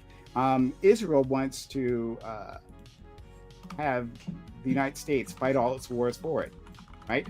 Up leading to the start of the Iraq War, Netanyahu, right, was all too happy to make the case for U.S. involvement, right? All too happy to talk about supposed WMDs, right? And then, of course, once that was done, once their regional rival was taken out, well, then it moves on to Iran. We just got to, right? Existential threat, right? Israel's on the front lines of fighting it, but we just need your help, America. Go fight our enemies for us, right? Donald Trump, right, who I thought, my good friend, Gibbs backed, right? I thought he is a loyal supporter, but Donald Trump, you remember in his first term, had the option of bombing Iran, right? Literally the planes were heading towards Iran, right? They were heading towards, and Donald Trump called him back. Well, wow. Well, thank you, sir, Donald Trump, president, for choosing peace, right? Like this is the story is oftentimes repeated by our Republican friends because they want to make the case that Donald Trump is an anti-war presidency. Now, this is a loud statement, but still, this is one of their cornerstone pieces that Donald Trump did not want to engage. Well, Israel saw that, recognized that, and decided to force his hand. And so Israel goes, inflames tensions with Iran. Israel says when there's a peace process going on, right, we'll slaughter the negotiators, right? Quite a statement there. And we'll begin a bombing campaign. And then I guess the U.S. will have to just go along with it, right? So Israel leads our leaders, right, Biden and Trump, by the nose, right? And I guess Admiral Gibbs is just okay with that. Admiral Gibbs is okay with Netanyahu giving the orders and America being its bitch. But if you aren't, dear audience members, then maybe you should support the U.S. breaking ties with Israel. I mean, that's ludicrous. That's absolutely ludicrous. They're using our weapon systems. Those are our weapon systems. We're not their bitch. They're our bitch. You can sit here and try to use this talking point. If push came to shove, You know, they only exist because we allow them to. You know, there's a reason why they're using the F-35I and the F-15I and all these other things because, you know, we're training these people. Hey, Gibbs, real time Gibbs, to can I fight ask you a our question? battles. Sure. Then I'll send it back to you. Right, Gibbs, you said they only exist because we allow them to, or something along those lines. Yeah, every country exists because we allow them to, because we're the big daddies. Hold on. So, but Yeah, okay, say with me. We part's have 11 so super that part's carriers. okay. That part's not true. But hold on, but you It is were true. talking. Hold on a second, friend. But like you're talking about like our support for Israel in terms of their like our military support, right? What would happen if we cut off that military support? What do you think? Well, you know, based off how things have gone previously and how inept and corrupt the Arab militaries are, they would probably still be beating that ass. I mean, I don't have any doubt about that. You know, Lebanon doesn't have a functioning government most of the time. They recently, just now, after 3 years, were able to get a government together to clear off the trash from the streets. So I think they can handle Lebanon. And then Lebanon's got rid of Hezbollah now that Iran is weaker than it's ever been. Syria is in disarray, and the Druze people are coming to Israel asking Israel for help. So, yeah, I think they'd be fine. I think they'd be fine now. Do you remember? Do you remember the? I mean, you remember the short 12-day war between Israel and Iran, or whatever you want to call it, conflict, right? Sure. But you remember that, right? That when America got dragged in like Israel's bitch. Right? See, So that was us coming to our allies' help. And also, you're getting the test out of new bunker buster bombs. So double win right there. I'm going to give you something to actually argue with me about, though. Sure. But Gibbs, do you remember the reporting around Israel's defenses, right? How they were being exhausted. Like I forget which, because Israel has like a triple layer defense system, right? Like David Sling and then Iron Dome and like whatever, right? There's a whole they're all like 4 different types of missiles, right? That they're going to send out. Well, one of them, I think this is for the more long range ones, but I could be wrong. I'm sorry. They were talking about like how Israel was running out of those missiles. Those were coming from the U.S., right? Like you said, you're right. Right? They're a client state, right? And they buy those from us. They literally could not build those as fast, right? Like, it was not at all, right? Like they came from the U.S., right? So they cost an exorbitant amount of money, and they take forever to build. And they're buying these from the U.S., right? Yeah, they buy those. I just want to thank Prime. Prime just gave me one of the best points, and I actually posted this to Open. Thank you so much, Prime. You gave away the game. Here's exactly why. One, like I said earlier, we're getting real-world experience. We're seeing the drone warfare that Iran's using. We're seeing the problem. They're sitting here attacking the missile defense system. We're seeing how we need to build our missile defense system to anticipate drones. That's a net win. 2, we got to use it when we talked about the Iran bomb that we sent. It's not that they were a bitch. It was that, hey, Israel whooped their ass so bad using, guess what, the F-35I and the F-15I. To open up corridors, we got to see real-world, real-time, near-peer adversary combat with air-to-air systems and create air superiority. That's something we're going to need to know. We're seeing updated tech. That's fantastic. And then we got to test out our new bunker busters and used the B-1 that we're replacing with the B-21. And we saw how far advanced we are with the Iranians' new Russian-built radar defense systems. We saw they couldn't even see us. They didn't even know we were there and who bombed them until we got back here to the U.S. safe and sound. So, yeah, that's all good. And then finally, I think the biggest thing that you gave me as a big win when you said this was, they have to buy it from us and it's expensive, each one of these items. Hell yeah. Guess what? Guess who builds those things here in America? Americans build those things when they're working for Raytheon, Lockheed Martin, Skunk Works, Northrop Grumman. All those missiles they're building, all those defense systems are built by Americans. And guess what? They're using that Jew gold to pay for it. And it's coming over here and it's becoming American gold. Okay. God bless America. We are capitalists and we're selling the missiles to them. And guess what? Why do you want Americans to be out of their jobs? Typical leftists wanting Americans to have to live off welfare instead of to have high-paying jobs in the military, industrial complex related industries. I would never call it. I won't ever call it Jew gold. Right? That's his term, not my term. Okay, right? So when people are going to type their letters, when they go on Twitter, right? Type their messages out. Make sure either Admiral Gibbs said that, not me. Yeah, they give us the money, baby. Let's go. Hey, Gibbs, like, I didn't. Do you think that buying weapons is bad for the economy? Gibbs. I wasn't making an argument that it was bad for our economy. Well, the argument is whether we should cut ties with Israel, and if it's good for the economy, that's a big point in our favor.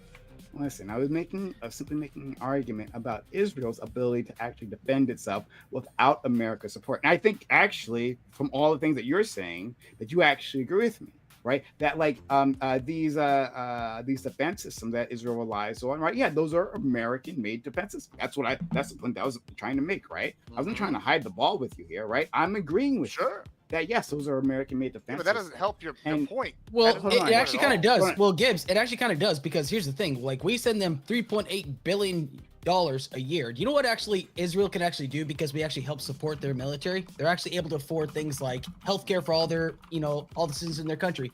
They can actually afford good college in their country, something that we can't even do in this country. So just think about like what we could actually do if we cut financial ties with Israel. We could actually take the time to actually invest. I mean, you love America, right? Couldn't we use that $3.8 billion to create a healthcare system in this country that's actually functional? I mean, wouldn't that be beneficial? Fuck no. One, healthcare is evil. Like, that is the way you do it. Healthcare is evil?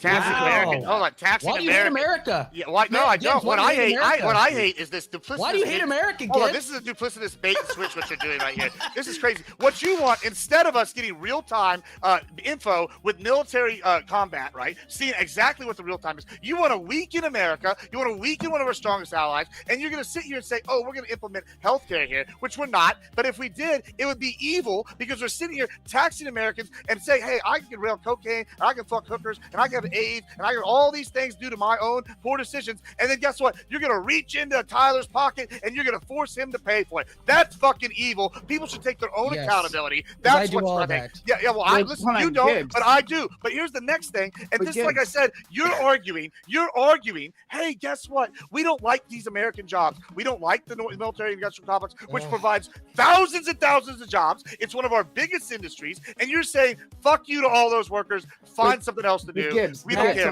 Gibbs, hold on, one second. Don't tell me I hate America when you're putting forth policies that fuck America in the ass with no lube. Gibbs, you said that, like, hey, what you don't want, right, is someone to reach into, I believe you said Tyler's pocket, right, and get him to pay. I thought you said Tyler, but maybe you didn't say. Yeah, he said Tyler. Oh yeah, you did. Yeah, you said. Stay out of my pockets. Yeah, God damn it. You said unless you're pulling his pocket. Want them to reach into Tyler's pocket and to do something and to apply that to healthcare, right? Like taxation. Basically, shout out to our libertarian friends saying like taxation is theft. That it's being used for things, other than what you may specifically desire. Well, like Israel is the biggest recipient of aid, of foreign aid, period, right? Israel received billions in foreign aid, always, right? Like, why do you want to support? My understanding is that that you are against aid in general, but by aid, right? That means donated, right? Not even bought, right? But donated military hardware. I will send them over. Direct support, right? Us building systems. Now, some of those systems might need ongoing maintenance, and maybe then they might buy something. But for the most part, billions and billions and billions of military aid simply goes to Israel, and we don't get anything back. Are you for that? Are you for your taxpayer? That's not true at all. This is actually a misnomer. The country that receives the most aid is Ukraine. They get 17 billion. They got 17 billion in 2023. No, I mean overall. I have the source, by the way, but you don't have the source, but I do. And here's what's crazy about that is the military. Israel is the biggest provider of military aid from us. However, once again, a lot of that aid comes with restrictions or stipulations that they end up having to pay us back, or they have to buy these items. This is something so yeah, it's aid, but it's aid that's paying American taxpayers, and we get that money back. Unlike a lot of these countries, Israel actually pays us back. That's what's crazy here. And you're sitting here going, oh, well, it's aid, so fuck them. No, I'm sitting here saying I want Americans to have more jobs, and you just don't want Americans working. I want our enemies weaker. Iran's our enemy. Iraq used to be our enemy. Syria was our enemy. Syria's gone now. Now they get control. Lebanon was our enemy. You guess what? The Houthis are our enemy. And guess what? Israel's beating all their asses, and we aren't having to send U.S. troops over there. Why do you want U.S. troops to have to go over there and die? Because eventually they are. As I showed you earlier with historical context, Tyler wants since 1786, they have been trying to attack Americans, and it's not going to change anytime soon. Actually, Tyler wants military troops over there. He actually made that position abundantly clear on your panel back in February. He could make that argument. But I mean, I'm okay but- with American empire as well, Oh, but wait, that's not what we're talking arguing about. personal stances. No. It's not a personal stance. It's an argument they actually made, though. But here's the thing that's most interesting about this is because Gibbs has been very much against us sending any kind of Ukraine aid, essentially, but he's perfectly okay with true this. at all. Sir, you made that about. I've heard you say it on panels multiple That's times. fake news. You're lying about me. I'm not going to let you sit here and lie about me when I've sat here. You can go on lots of panels. I'm the only Republican I know that has sat here and backed U.S. aid to Ukraine. In fact, I said we can crank it up. You can ask Prime multiple times on his panel. So, right now, Prime can tell you that I have backed U.S. aid to Ukraine a lot because it funds our military industrial complex. So stop fucking lying, you sack of shit. I don't want to hear that I said something when I didn't say it, when I have 3 people on this panel that can verbatim say what I see. If anybody's saying fake news, it's you. Anyway, as I was saying, sir. Yeah, keep lying. Go ahead. Okay. Yes, I'm lying, even though I've actually got all the facts on my side. But anyway, yeah, your facts like I said something I didn't say. Let me just add in here. If you're saying that he said this on multiple panels outside of this debate right now, if the claim's not being made here now, then it's really not accountable to the debate. Well, his own partner can vouch for my claim that I've backed fucking sending lots of money and weapons to Ukraine many times. Anyway, as I was saying though, like when it comes down to when it comes down to Ukraine though, like the money that we send to Ukraine is actually being tracked. When it comes down to the money that we send to Israel, it's not being tracked. Essentially, it's actually a little bit harder to track. But again, I keep bringing up this fact though, is the fact that with Israel, right? How is it that we're going to continue to support a country that is not allowing journalists to go into the countries to actually document what is going on? They claim they're the most moral military in the entire world, but yet they're not allowing journalists in to come in. They're basically saying it. Oh, Tyler, go ahead. Since you want to jump in. I was going to address that. Just finish your point. No. Go ahead. I mean, you seem. Unless you want to finish chewing. I mean, before you do that, then I don't want the man to choke. I mean, I'm trying to be considerate here. So before you do that, right? Let me address the point that our friend Gibbs made. Right. Once again, Israel has received the most foreign spending. Ukraine got 78.3 billion in spending from the United States, right? Israel has recently gotten around 21.6. I think that number has grown since this article was written, right? But since World War II, Israel has been the largest recipient of U.S. foreign aid. The country has accepted more than 300 billion since 1946, according to the Council on Foreign Relations, with more than 220 billion figure in military aid. So yes, it has been Israel. Like recently, Ukraine has gotten a lot more money. That's certainly the case, as far as I can tell. But Israel is the largest recipient. I fully supporting Ukraine because Ukraine was actually invaded by Russia, and I fully support that. And here's the thing: like when it comes down to the whole concept of the military-industrial complex, like here's the thing: it's a very complicated subject essentially, because a lot of the funding we actually send over there to like places like Ukraine or Israel is actually stuff that we've used before that we don't actually need anymore, especially in Ukraine. That's like the biggest concept that I think people need to understand about this. But again, I really want to kind of get back to this when I asked earlier, when it comes down to like what actually makes something a genocide, and like how does like what's happening in Gaza not constitute as a genocide? I'd like to get back to that. Can I got a lot of notes for things we've already discussed. Can I cap these off before we move on to the next thing? How much is it? Because I don't want to be a go ahead, do your thing, Tyler. It's your turn to speak. I'll go. You should get a chance. Yeah, I'll go. If Tyler's you have pretty fast. If you want to stop me, just stop me, and we'll discuss that. So, talking about aid, actually, Prime basically said what I was going to do is $317.9 billion adjusted for inflation, about 220 not adjusted for inflation. 35% of that goes to non-military things. The military things we give them are strictly defensive. They are not allowed to use that money offensively. Though money is fungible, the same way Iran wasn't allowed to use that $6 billion Obama gave it for the JCPOA, and they used that to fund terror.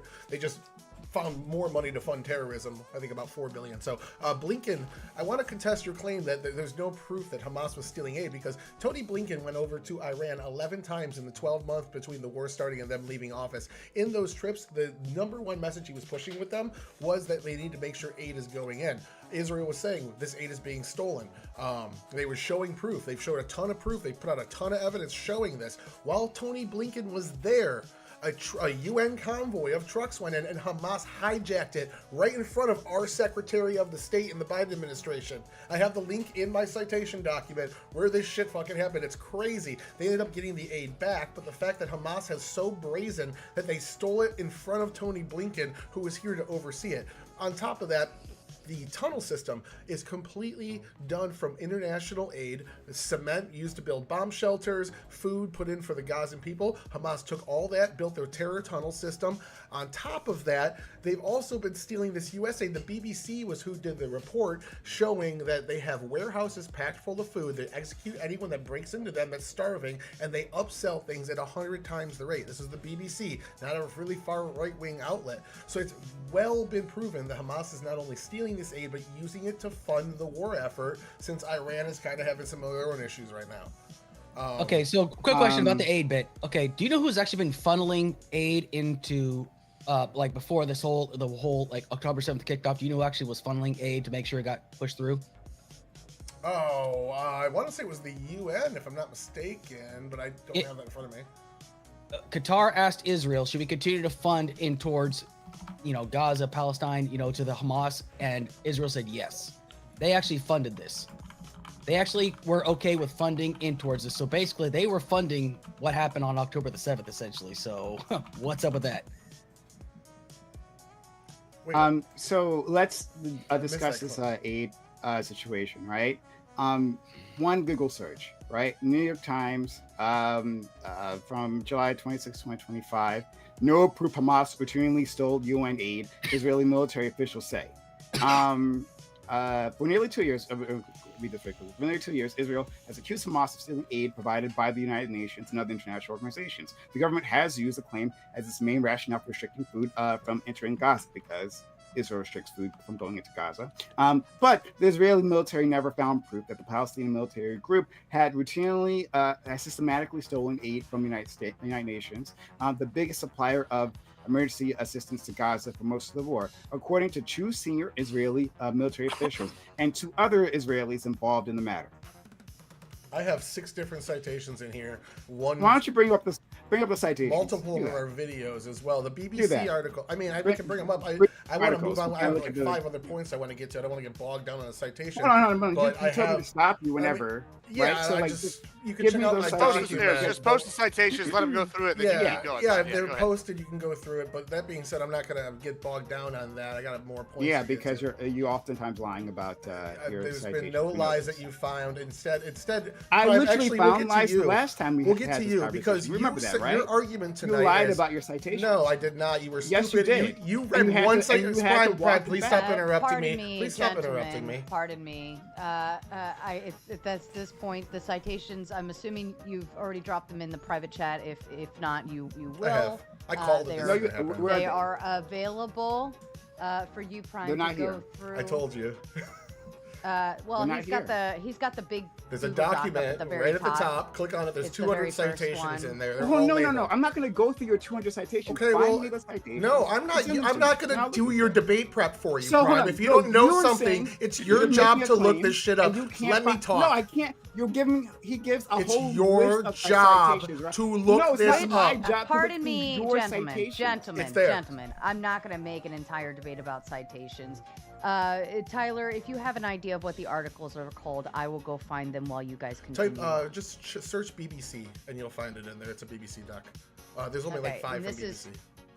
Okay, and this is referring to the food, correct? It's referring to the flour crisis. I will go find it and I will drop those specific links back in the private chat, and you gentlemen can move on until then. So getting on to Prime's argument tonight, the first 45 minutes we argued about the claims of genocide, famine, ethnic cleansing, and occupation, and all of those claims were debunked. He didn't speak for any of that. The first time he spoke, he said, I don't care about any of that. He doesn't actually care to hear that his claims were debunked, because it's already a belief in his head. It kind of leads you down the route to the Gibbs strategy of, is there an ulterior motive based on group discrimination here? Because there's no logical explanation for it, since again, his points were debunked here. Now, there was a 5-minute Trump rant as well. I hope you charge rent for that headspace, because that was a little bit embarrassing as well. But your entire argument tonight has been, we're gonna be Israel's bitch, and ignoring all the proof contrary. So I'm gonna go into a little bit of the proof for here. When the UN did nothing when Russia attacked multiple nations unprovoked. The UN did nothing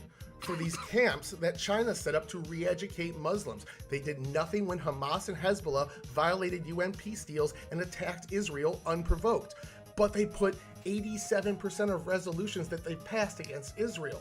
So what you're saying is, oh, Israel's just bad. They're just extra bad. But examples of people doing worse aren't being punished. If it wasn't a clear bias, then you'd at least see those nations being punished as well. But it's not even brought up. There's no resolutions. It's not put to a vote. All the enemies of Israel make up 4% of those resolutions over that 20-year period. Israel makes up 87% of them. It's clear as day to anyone who doesn't have the massive double standard. And then going to the citation point, you were reading one small citation looking for a point that was on a different one. I linked you like 6. I know that a lot of articles and news confuse you if you don't read past the headline very often, but you were debunked to that. You got schooled in that one. You're getting smacked around here as well. Yeah. Okay, I gotta. Let me deal with that, please. I'll go after you. Sure.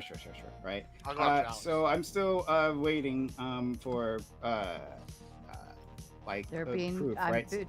I've been dropping them backstage for you. There's 2 links so far. Okay, I'll take a look at these. Right, and well, hold on. We have to assume. And Sarah, if you could go into his document for him and make sure these are the ones he's talking about, right? Are those? Did you go into his document?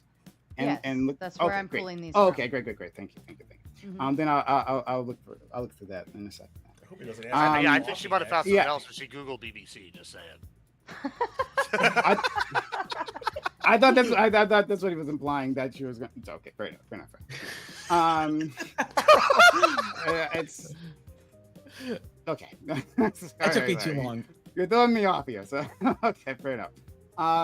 So Tyler, right, being the desperate individual that he is, right, wants to now throw across words like or imply anti-Semitism, right? It's too much of a coward to say otherwise, right? But he wants to imply anti-Semitism. Well, understand this: I won't ever be intimidated by such accusations, right? And I don't have to worry about disproving it. I'm just going to stick to the facts like I always do, right? And embarrass Tyler like I did last time so badly that he didn't want to ever come back to the referee again because he got beat so bad, right? We all remember that. Any case, kick me off. Any case, I didn't kick you off. I didn't kick you off. You were there. You did. You said, be a man. I'm going to force you off my panel. When it ended, you never invited me back. So you're just lying. No, I did invite you back. We can look in our DMs. I did invite you back. Gentlemen, I'm going to remind you. I'm going to remind you of something that I specifically told you backstage regarding any personal shit, personal beefs, whatever. Stays the fuck off my screen. Stay on topic and get to the point. I don't want to hear about any other bitch modes from any other streams. Thank you. Looking at my DMs, I did invite you again. You didn't come back. But in any case, so back to your nonsense, right? One, claims of anti-Semitism. These are used as distractions, right? They are used just personal attacks. Then he talks about, hey, how the UN hasn't put sanctions against Russia. And wow, that might be, but they have taken action against Israel. Well, Russia is on the Security Council. Russia has veto power, right? And when the UN tries to take action against any of the Security Council members, the permanent members, they just veto it. They veto it every time, right? And if it's against one of their allies, then they'll veto it in. Like I said previously, U.S. protects Israel, right? So when these things come up, these sanctions come up, well, they're just going to do the exact same thing. They're going to deny it. It's not evidence of bias by the United Nations, right? The entire world anti-Semitic too, right? Again, the lies are endless, right? And the obfuscation is endless when it comes to this individual, Tyler. But simply look it up, right?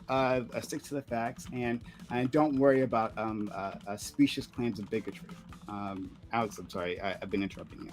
It's okay, it's fine. So I just want to ask my opponents simple questions. These are yes or no questions, okay? And I want you to tell me if these are wrong, yes or no, okay? Do you think it's wrong to kill certain members of a certain ethnic group? That's Yes or no? vague. Well, it's a simple yes or no question. Circumstantially, yes, and circumstantially, no, man. Thank That's a you. vague Okay, question. Gibbs, go ahead. Yeah, I mean, like this is some ticky-tack word game bullshit. So It's not ticky tack. It's specific. Okay, how about causing serious bodily or mental harm to specific groups of people? I mean, this is the most vague bullshit that I've ever heard. Sir, like, just get to your point. Just get to your point. Like, we're not playing this game. I'm sorry. This is not a game. Actually, it's actually relevant to the argument. It's a okay. game. Okay. You can think it's a game, but this is not a game, sir. You're probably just saying this for clicks, but this is very serious. Okay. No, I'm just saying this is ticky-tack Okay. word game bullshit. How about deliberately inflicting convictions of life, basically destroying schools, hospitals, things like that? Is that like? We've already covered this. They're We haven't hiding in the. They literally. We have tons of evidence That's not what that I they're asked. sitting here putting Sir, missile launchers in schools. Like, what are you talking about? Calm down, Like, sweetheart. It's okay. It's okay, listen. sweetheart. Calm It's down, okay. sweetheart. Listen, Calm I'm down, not sweetheart. going to It's be calm because you're sitting here doing this bullshit. Yeah, listen, you can keep trying to shush me, but you're just like a jackass. Whenever I've already gone through and Tyler's gone through and we've talked about I've asked you specifics where they have tunnels underneath. Yeah, cool. If I say in a vacuum, bombing a hospital, yeah, that's bad. But if you have bombs and weapons and guns and you're sniping at people out of a hospital, no, then it's not bad if you get bombed. It's all circumstantial. Like, give me a fucking break, In fairness, bro. be nicer to Alex because he's actually arguing substance instead of just saying I don't care and ignoring all the 45 minutes of his argument getting destroyed. So, No, it's just bad faith is what this is. It's not bad faith. It's actually very specific, honestly. And Okay, like, go ahead. We'll continue down your line Anyway, of thought. okay, how about imposing measures to prevent births of people, is that wrong? Yes or no?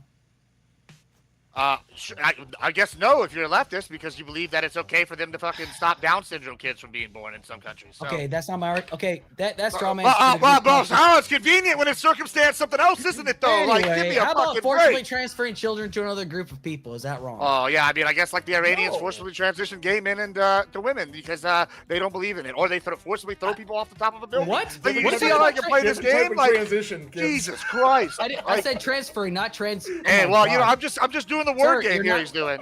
Okay, sir, you're not listening. Okay, these are Yeah, simple because it's yes or no stupid what questions. you're doing. Okay, it's stupid. Okay, this is the Article 2 indicating what genocide actually looks like. And if you would have said yes to any of these, that's what genocide basically is. And if you said And nobody no, said yes. that's because you're being bad faith right now. You're No, just coping we right. know Sir, your sir, game.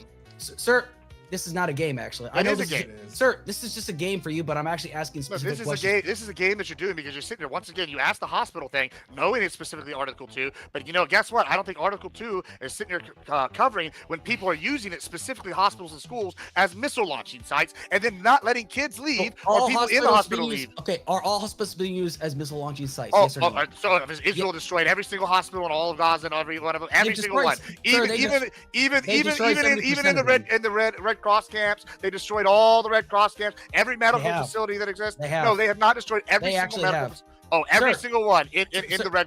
I didn't say bro. destroy everything. You are- They've destroyed medical sites. Okay, sir, they've actually destroyed, people that are actually going in to rescue, they've destroyed, medical facilities. They destroyed, I talked about Rafah, and I was like, oh, well, oh, what about this one time? You're just fucking, flying all over the goddamn place and shit like that, and you're not letting No, people I'm finish talking because- about verifiable things, and you're sitting here Sir, playing board games. Sir, I'm not playing word games. I'm asking you the criteria according to the Geneva Conventions, and you're. And I'm sitting there asking like, you, oh my do God, we it's have- fucking do so- we have examples of Oh different- my God! Oh my God! Do we have examples? Oh my God! Do Sir, we have I'm asking- examples? I don't know about Yeah, this flashy sir. suit is. I mean, Yeah, listen, yeah, sir, if you I'm go on a asking late you- night debate show, maybe dress up some. But here's what I'm saying. Whenever you anyway, are sitting here sir, talking about, I'm all actually- these things, Geneva Convention, why don't we talk about how we do have evidence they launch missiles from schools? Sir, We I- do have evidence that they build tunnels under hospitals. We do And have sir- evidence they use civilian structures And sir- as bases. So when you're sitting here saying, oh, do these apply to the Geneva Convention? Well, I would argue, no, they don't, because those would be valid military targets. Under Okay, and any sir, I asked you a very specific question. Are all do you agree that hospitals- those things have happened? Sir- That they have used as missile Yes, I launchers? can agree to that happen. Oh, But- cool. Then you agree that what your whole point is, But but the hold on. Geneva No, no, Convention no, no, doesn't stop, even stop, matter. stop, stop. Gibbs, are all hospitals in Gaza or Palestine being used as missile launch sites? Yes or no? Yes, they are. They're not. They are not. It's not just missile launch sites; it's military staging grounds. So yes, They're not all Israel being used like destroyed that. Every Sir, house. they're not- Hold on. They destroyed every hospital in Gaza, and then the UN built another one. 70%.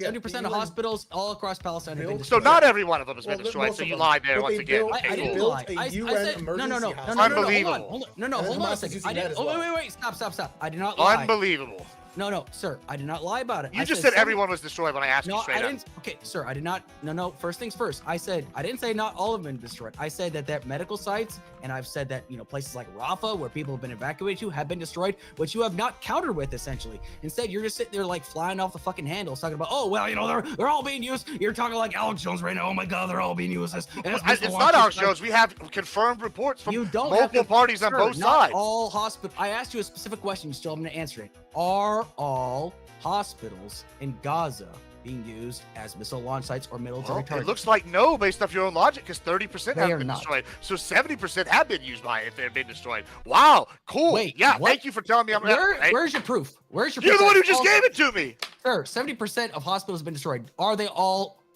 All targets? 70? I'm going to argue, yeah, all 70% of those were probably Where's hostile your party. proof? I would love to see your numbers. Where's your proof that it's not? We have proof that many of them have prove been. a negative, sir. I can't. Hold on. I can prove a substantial number of them were used as staging grounds. I can prove a substantial number of them. Hold on. I can prove a substantial number of them were this. And this is why I asked you all of them. And when you said yes, guess what? And then you find out there's 30% that weren't. What it looks like to me, whenever you have a small country like Gaza, or a small area that's really, really small, smaller than even the size of New Jersey, and you have very few of these, and guess what? Oh, hey, 70% are being used as military staging grounds. That's within the realm of possibility to me, especially when especially when we have substantial evidence that is what. No, it's not a straw man. You keep saying straw man, but you don't know what a straw man is. When I can give specific examples from multiple sources of them having underground tunnels, of weapons being stored there, of shot callers being there, and I can point to a numerous example, and you can't tell me exactly how many of that 70% weren't doing that. Yeah, you can't prove a negative, but I can prove a positive, and that a substantial number have been confirmed to have been, and that's why those 30% that haven't been destroyed because they weren't fucking military operations, unlike the other ones. Even though there's actually no proof to any of that whatsoever, honestly. If you want to talk about like one or two hospitals, okay, fine, I accept this because. How many hospitals do you think are in Gaza, the Gaza area? I don't know. Is there 2,000? Is there 100? No, there's not a few thousand. No. There's not even 36. There's not even 6,000. 36. Oh, so 36. So a relatively small number of hospitals could be destroyed, and that would equal 70%. A relatively small number of hospitals in military zones where we have evidence of them using them as staging grounds. Yeah, thanks. Thank you for proving my point once again. Actually, no, I didn't prove your point, actually. Because I made this abundantly clear that, like, especially like when it comes to the Nasser hospital, where the journalist I actually brought up, where he was bombed, where they blew him up, they blew him and aid workers being blown up, but they actually wasn't being used as a military location, and they killed these guys. Essentially, I mean, you still have an answer to that. You said, "Oh, well, they apologized for that." And no, you answered to it. But the thing is, like, it wasn't being, it wasn't actually being used as a military target. They were actually evacuating people out of there. They raided that hospital 2 times prior because Hamas. But it wasn't being used as an active target. That's the difference. No, this is what's funny. He's actually lying again, because once again, this is from the NGO Monitor. This is going to be directly quoting Hamas. This is Hamas saying this, explicitly states that healthcare facilities in Gaza are not neutral spaces, but instead play a critical role in Hamas's network. Hamas officials expressed alarm at the prospect of hostile parties gathering intelligence at medical facilities, since these are places that serve the wounded and operation facilities, and hold sensitive positions in defense of the resistance. And they are places where are gathered during times of escalation. One more. In addition, they describe medical facilities and places gathering for many commanders of the movement, i.e. Hamas and the government, in times of escalation. So Hamas is specifically stating they don't consider them to be neutral grounds, and that's from the NGO Monitor, who's a unbiased reporting organization. And I think that Hamas. You could go, well, cool, but they're the ruling body. And when we're talking about a war and whether or not we should support Israel or cut ties, guess what? I'm not going to fault Israel for fighting a war against a group that's hiding in hospitals, and we have evidence. And so when I have evidence from Hamas themselves, you, sir, are either lying or ignorant. And guess what? It seems like probably both. So I'm just saying, it's pretty clear that you don't know what you're talking about. And when we get back to the further subject of whether we should cut ties to Israel, we can look at examples where these other people have gone. In Jordan's one of our most powerful allies in the region, right? Guess what? They took in a ton of Palestinian refugees, and they almost got overthrown. Jordan's one of our own allies against Iran, against Iraq, but beforehand, against Syria. And guess what? Syria's the weakest it's ever been. Israel's claiming land there, defending minorities like the Druze from Al-Qaeda back and former ISIS groups. We have, Iraq was a client state basically, Iran, but now they're back to being in our good graces because Iran's the weakest it's ever been, and Iran's the weakest it's ever been because Israel whooped that ass. And guess what? Iran's part of the axis of evil with our adversarial powers, Russia, China, and North Korea, and potentially a couple other countries. And guess what? Whenever one of them takes such a beating and they back all of Israel's enemies, guess what? I'm not going to go team Iran and team whatever. I'm going to go, hell yeah, keep up the good work, Israel, because they're taking out the people that hate us. Okay, that was all just a big old gish gallop that had absolutely I nothing mean, to do with listen, maybe you should follow a line of thought then. I was following, but it had, okay, well, no, first things first, okay, you've had your little spiel, but I know this is your first time debating, but, try to follow along. Okay, sir, you and I have debated before. This is not the first I guess it was so bad I didn't remember, but go ahead. Yeah, okay, you didn't, okay, maybe you just don't have very good memory, but first things first, okay, when it comes down to Israel, like, we're talking about, like, Israel, like, when I talk about cutting ties to Israel, we're talking about, like, them actually not just the fact that they're committing a genocide, which I actually has abundantly clear and proven that they're committing genocide because of every organization that's out there, like whether it's human rights organizations, even Israeli generals admit that they're committing genocide, but that doesn't matter to Gibbs. He doesn't give a shit about facts. He just was, let's see what Hamas has to say. But I just listed facts. Okay, I just sir, listed a report from an unbiased, monitored organization. Did I not? Did I do that or did I not? Okay, now it's my turn to speak. Okay, you can hush now. Okay, so don't say lies. I'm not saying lies. You're saying that. Say facts. I just said facts. No. Okay, sir. Did Israel have Israeli generals come out and said that what's happening right now in Gaza and Palestine is a genocide? Yes or no? I don't fucking know I don't know every general. Of course, but I tell you what I do know. I tell you what I do know. Hamas, the group that you just backed, just said Hamas is sitting here saying Hamas is saying they don't consider their sites neutral. So when you're sitting here, why would hold on? You tell me if a military is fighting another military force and one military says this is not a neutral site, why would the other military respect that and say, we play by one rule and they play by another? Why would they do that? That's just stupidity. You got an answer for that or no? No. I first things first. Oh, you don't have an answer. I got it. Sir, okay, Gibbs, I'm trying to answer a question, but if you just shut up for a second, okay? I don't support Hamas, but the thing is, you don't justify one action with what another action of another group is doing. I don't support Hamas, but the thing is, I don't fight someone if they don't attack the target. If Hamas is using that for a military gathering place, so it's okay if Israel performs active war. That's basically a war crime. That's okay for you because Hamas does it, right? That's not.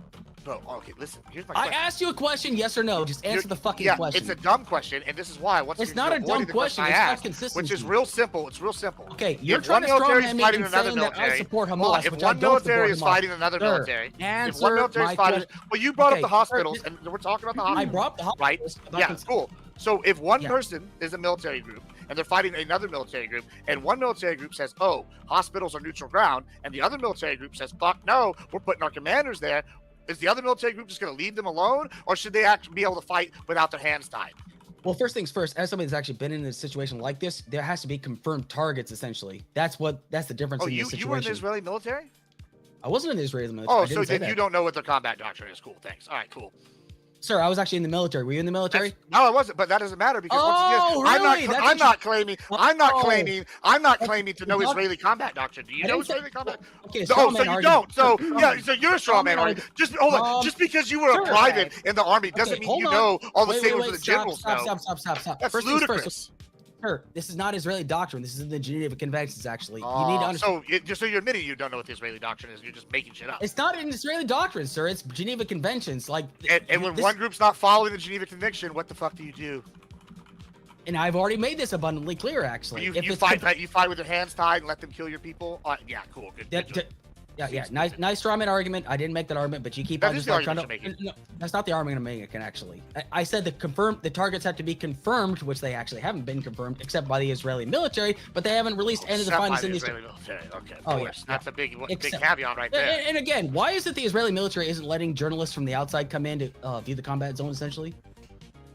I want you guys to answer this. Do we let No, do we let journalists in all combat zones? Yes. Absolutely I got not. that Yes. one. No, was I there got journalists that on that beat I beat got bomb? I'm this sorry, bomber? gentlemen. I do remember telling you to keep the interruptions to a minimal. I'm sorry, I can't hear Sarah. you on that point.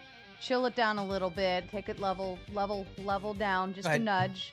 You're so close to the tail end of this. I can taste it, but let's actually get through it. Okay, so I got the answer to that one for you. Israel is letting journalists into the war zone. They're not letting journalists into the war zone without IDF accompanying them. They do about 10 to 20 tours per year around different parts of non-combatant areas of Gaza. They've been letting them in. Opposing journalists, they've been letting Al Jazeera in, that is funded by Qatar. That's extremely anti-Israel. They're letting their opposition in. What Hamas does is kills anybody that isn't Hamas sanctioned and it's a reporter. That's why they have to have an IDF escort, because Hamas has been murdering all journalists. On top of that, you said Israel's been killing journalists. 30 of the journalists that have died entered Israel on October 7th with Hamas. I think it was 32.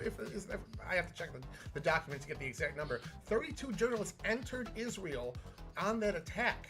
So these journalists are Hamas approved, Hamas affiliated. We have multiple news organizations like the AP was covering up that they were actually getting news from known members of Hamas. So they ended up firing a bunch of U.S. News companies ended up firing all their journalists out of the Gaza region because they were all Hamas. Like this happened a few years ago. It's all in the document as well. Okay, Israel is not allowed independent journalists to freely enter Gaza since the war began. The Foreign Press Association petitioned Israel's Supreme Court for access. The court rejected it, leaving the access at the Army's discretion, essentially. So, no, that's not true. Go ahead, Prime. Yeah. So again, what Tyler wants to do is obfuscate, right? He's got a long list of random links, guys, and somewhere deep in there, right, might be the information you're looking for. But Tyler, right, being the coward that he is, doesn't actually want to provide it to you. Okay, right. So I looked through the links that Sarah. Hello, Sarah. Was so kind to provide, right? Because she did the work that Tyler was too lazy or too duplicitous not to do, right? So anyway, I looked through his links, and here is some choice quotes from that, right? So he talks about the BBC article. Okay, they're not bury the headline. No proof is provided within any of these articles. Not that I've seen. If I missed it, I do apologize, right? BBC article says, Jonathan Whitehall, the head of the UN's humanitarian office for the occupied Palestinian territories, also said there was no evidence that Hamas was delivering aid coordinated through credible humanitarian channels. He said the real theft of relief goods since the beginning of the war has been carried out by criminal gangs, which the Israeli army, quote unquote, allowed to operate in proximity to the Kerem Shalom crossing point in Gaza, end quote. Which is, that claim is something that Alex made quite a bit ago. Yeah, it's gangs allowed by Israel, sometimes paid by Israel.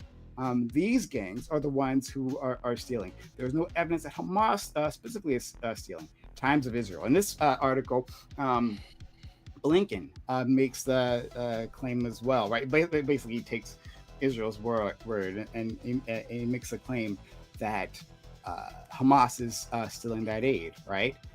But later on in the article, it says in February, the U.S. diplomat who was then involved in humanitarian assistance for Gaza denied allegations that Hamas stole aid and commercial shipments into the enclave, saying that no Israeli official had presented him or the Biden administration with quote-unquote specific evidence of the version of theft of assistance, right? Remember, these are the links that Tyler has provided, right?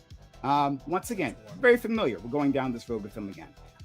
But the next line, right, I'll acknowledge this. In the next line, he says, at the same time, the same official, he acknowledged that Hamas has used other aid delivery channels to, quote unquote, shape where and to whom assistance goes. At least I didn't see. If I missed it, I do apologize. It doesn't state what those delivery channels were. Like, are these aid trucks? It seems to be not aid trucks, something else. What delivery channels? I don't know, but whatever. And our friend Sarah, right, provided another link, right? And this is from the MR Online. And it says, just so you understand where Blinken is coming from, first paragraph. From the very beginning of Israel's assault on the Gaza Strip, U.S. Secretary of State Anthony Blinken had his hands on the steering wheel. After October 7th, Blinken was the first senior U.S. official to arrive in Israel on October 11th, right? I'm going with a very simple and clear message. The United States has Israel's back, Blinken reportedly said boarding the plane. And that had never changed, not in any time during the assault. The United States, right, the State Department, which Blinken was the head of, had Israel's back the entire time. So when the State Department simply repeats, again, without providing any proof, if I missed it, I do apologize, right? Tyler was too duplicitous to actually point out in his document where I should be looking at. But no evidence is actually provided. Israel simply states it, and then the State Department repeats it. But when you talk to actual State Department officials, right, when there's actual reporting from people below the executive level, they're like, yeah, no evidence was provided ever, right? New York Times reporting, no evidence provided, right, by Israeli officials saying there was no evidence we provided. So once again, still looking for that proof. Okay, well, Isaac, as I said, I provided 8 citations on this. You went into the BBC document that was talking about Hamas reselling flour and looked for proof of trucks being stolen. I just posted 4 more in there that show proof of trucks being stolen by Hamas. If you go into one citation to look for 18 different claims that I made in a document that has 200 citations in it, you're not going to find them all. No, hold on. I'll let you get your whole spiel out. Hold on, you made 3 claims there. You went through one document or looking for something that wasn't in that document. You can look at my shit, man. I have 2 lines of writing and then a citation under it. Then 2 more lines of writing and then a citation. It's very broken down so that even somebody that just reads headlines like you can understand. But there's 8 sources all backing what I claim in different various ways. Each of them is well broken down. Sarah was nice enough to grab you 2 of them, but I have multiple more that I just posted in chat for you. Yeah. So once again, Tyler hides within his document rather than providing facts. Well, let's like it on without providing the links, right? He says, "Well, why didn't you look through all my links?" And now afterwards, after I've gone through it, he says I can't read past the headlines. I actually did. I literally read through his documents, right? Read through the articles provided, pulled out the quotes, right, that directly contradict his point. Right, but he says I can't view it. Now he's actually done the work, right? Thank you for providing some links. I'm going to look through these other articles, right? And again, I'm going to look for evidence that Hamas has been stealing the aid, which is the thing that I'm responding to, right? I didn't respond to 3 other points or 18 points, right? Simply that 1 point. Simply 1 point, because Tyler, you gish gallop all around. You throw out all kinds of crazy. Well, you're doing your and then you just say that yes, it's somewhere in the document, right? Somewhere within my Google Doc, right? You might find evidence of that, and then take your time and look through that and get back to me and whenever you can. I'll do it. Hold on, Tyler. No problem. Don't worry. I'm gonna go through it again because I know you're a liar. Well, while you do that, while you do that, I'm gonna look at it. Hold on, and I won't provide it. You liar. Well, while you'll do that, you'll go about that. I just want to remind everybody of what the prompt was, which is whether or not the U.S. should cut ties with Israel, and that they are taking the affirmative on this, right?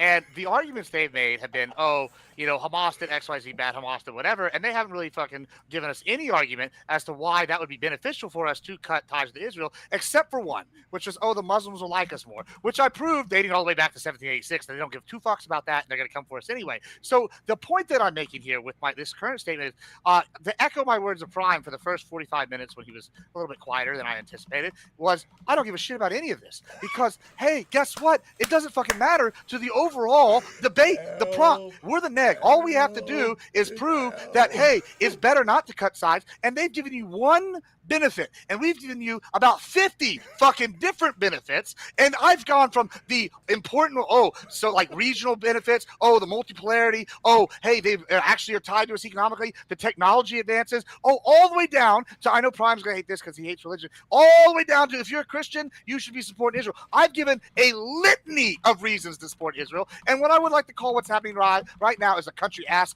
whooping, because they're not sitting here even defending the prompt. They're just saying Israel bad. So was that it? I'm sorry. Go ahead, Prime. So do you remember this like bait and switch, Alex? Right. So I start saying, hey, why don't we just focus on the focus on the prompt, right? Hey, about like, should we cut off aid to Israel, right? And then they say, well, you ignored our 45 minutes of throwing out literally no evidence that the genocide isn't happening, right?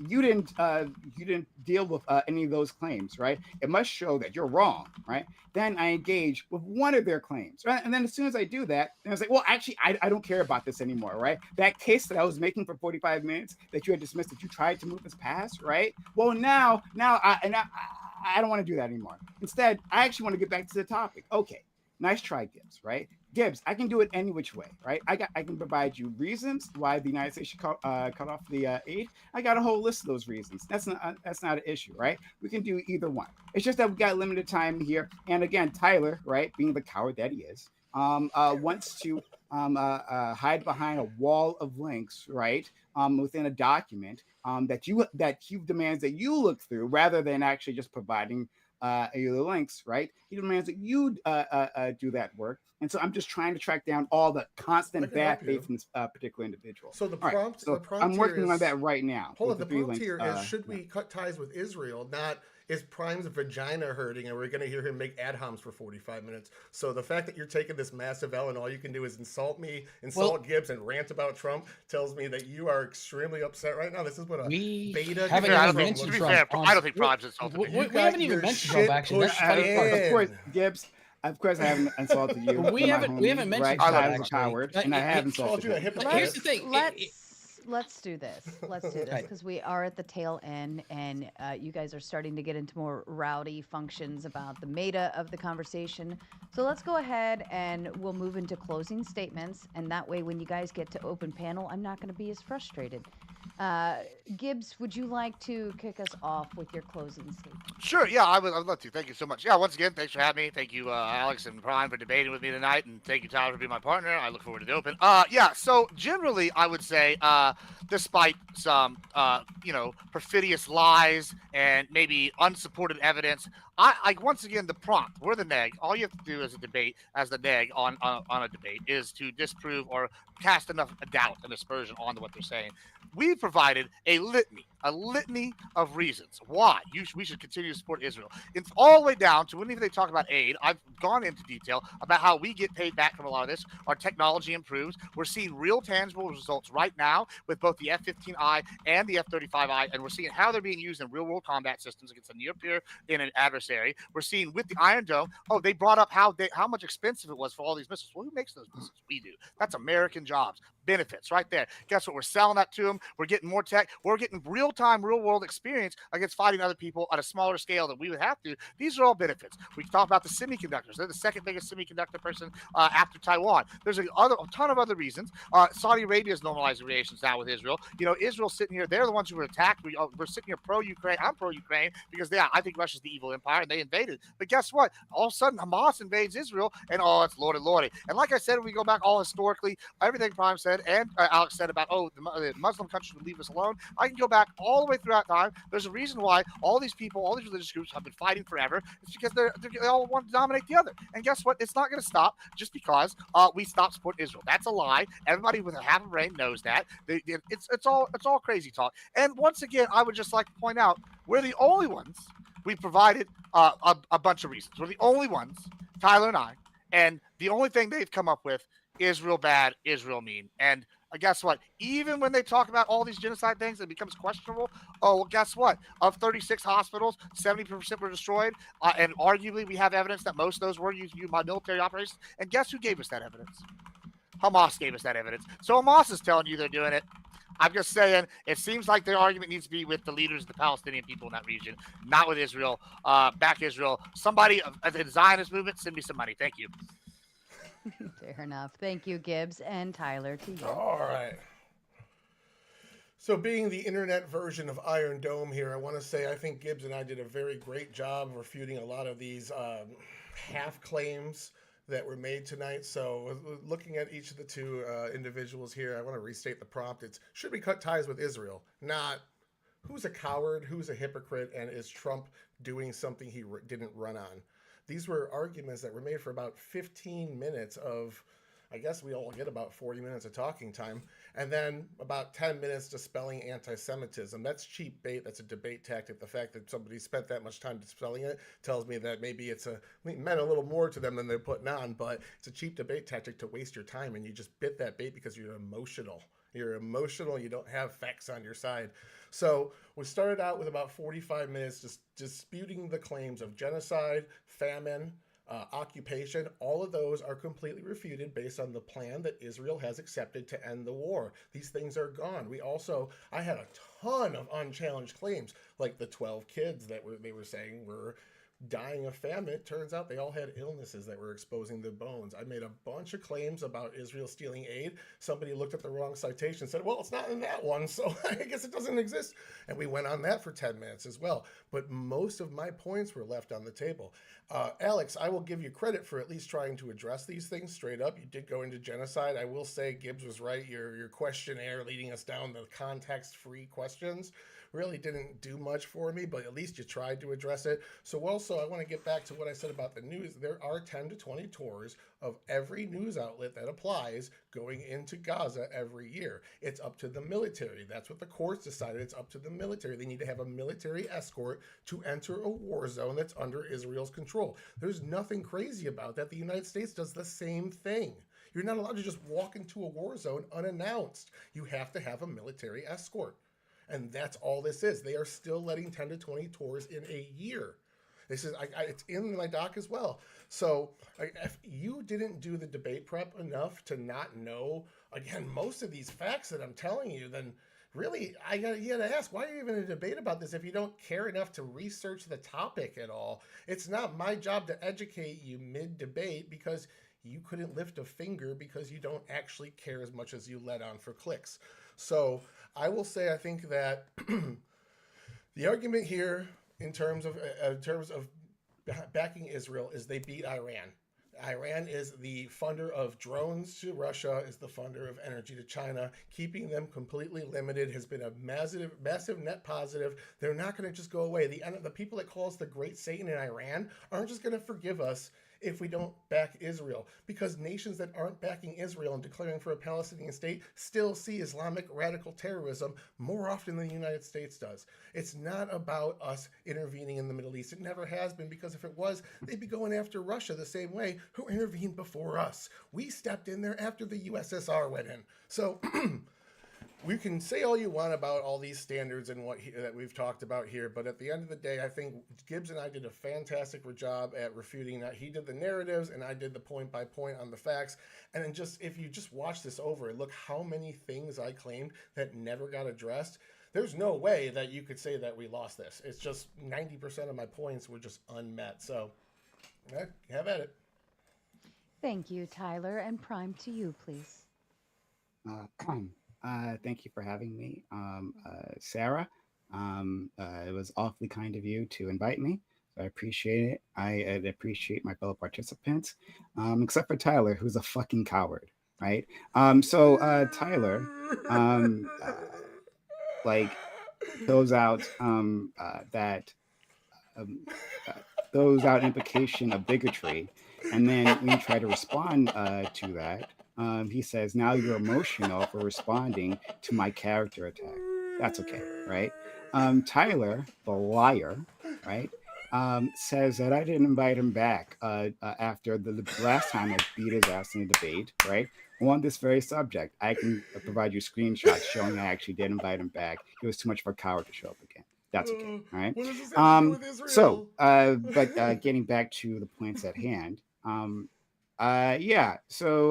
Tyler did make a whole list of points, but as we've shown specifically, we're talking about Hamas stealing aid convoys, right? When you actually push them, when you actually say, hey, well, let's see the evidence that you provide, all right, that you have available. He doesn't actually want to provide that, right? He wants to hide behind, right?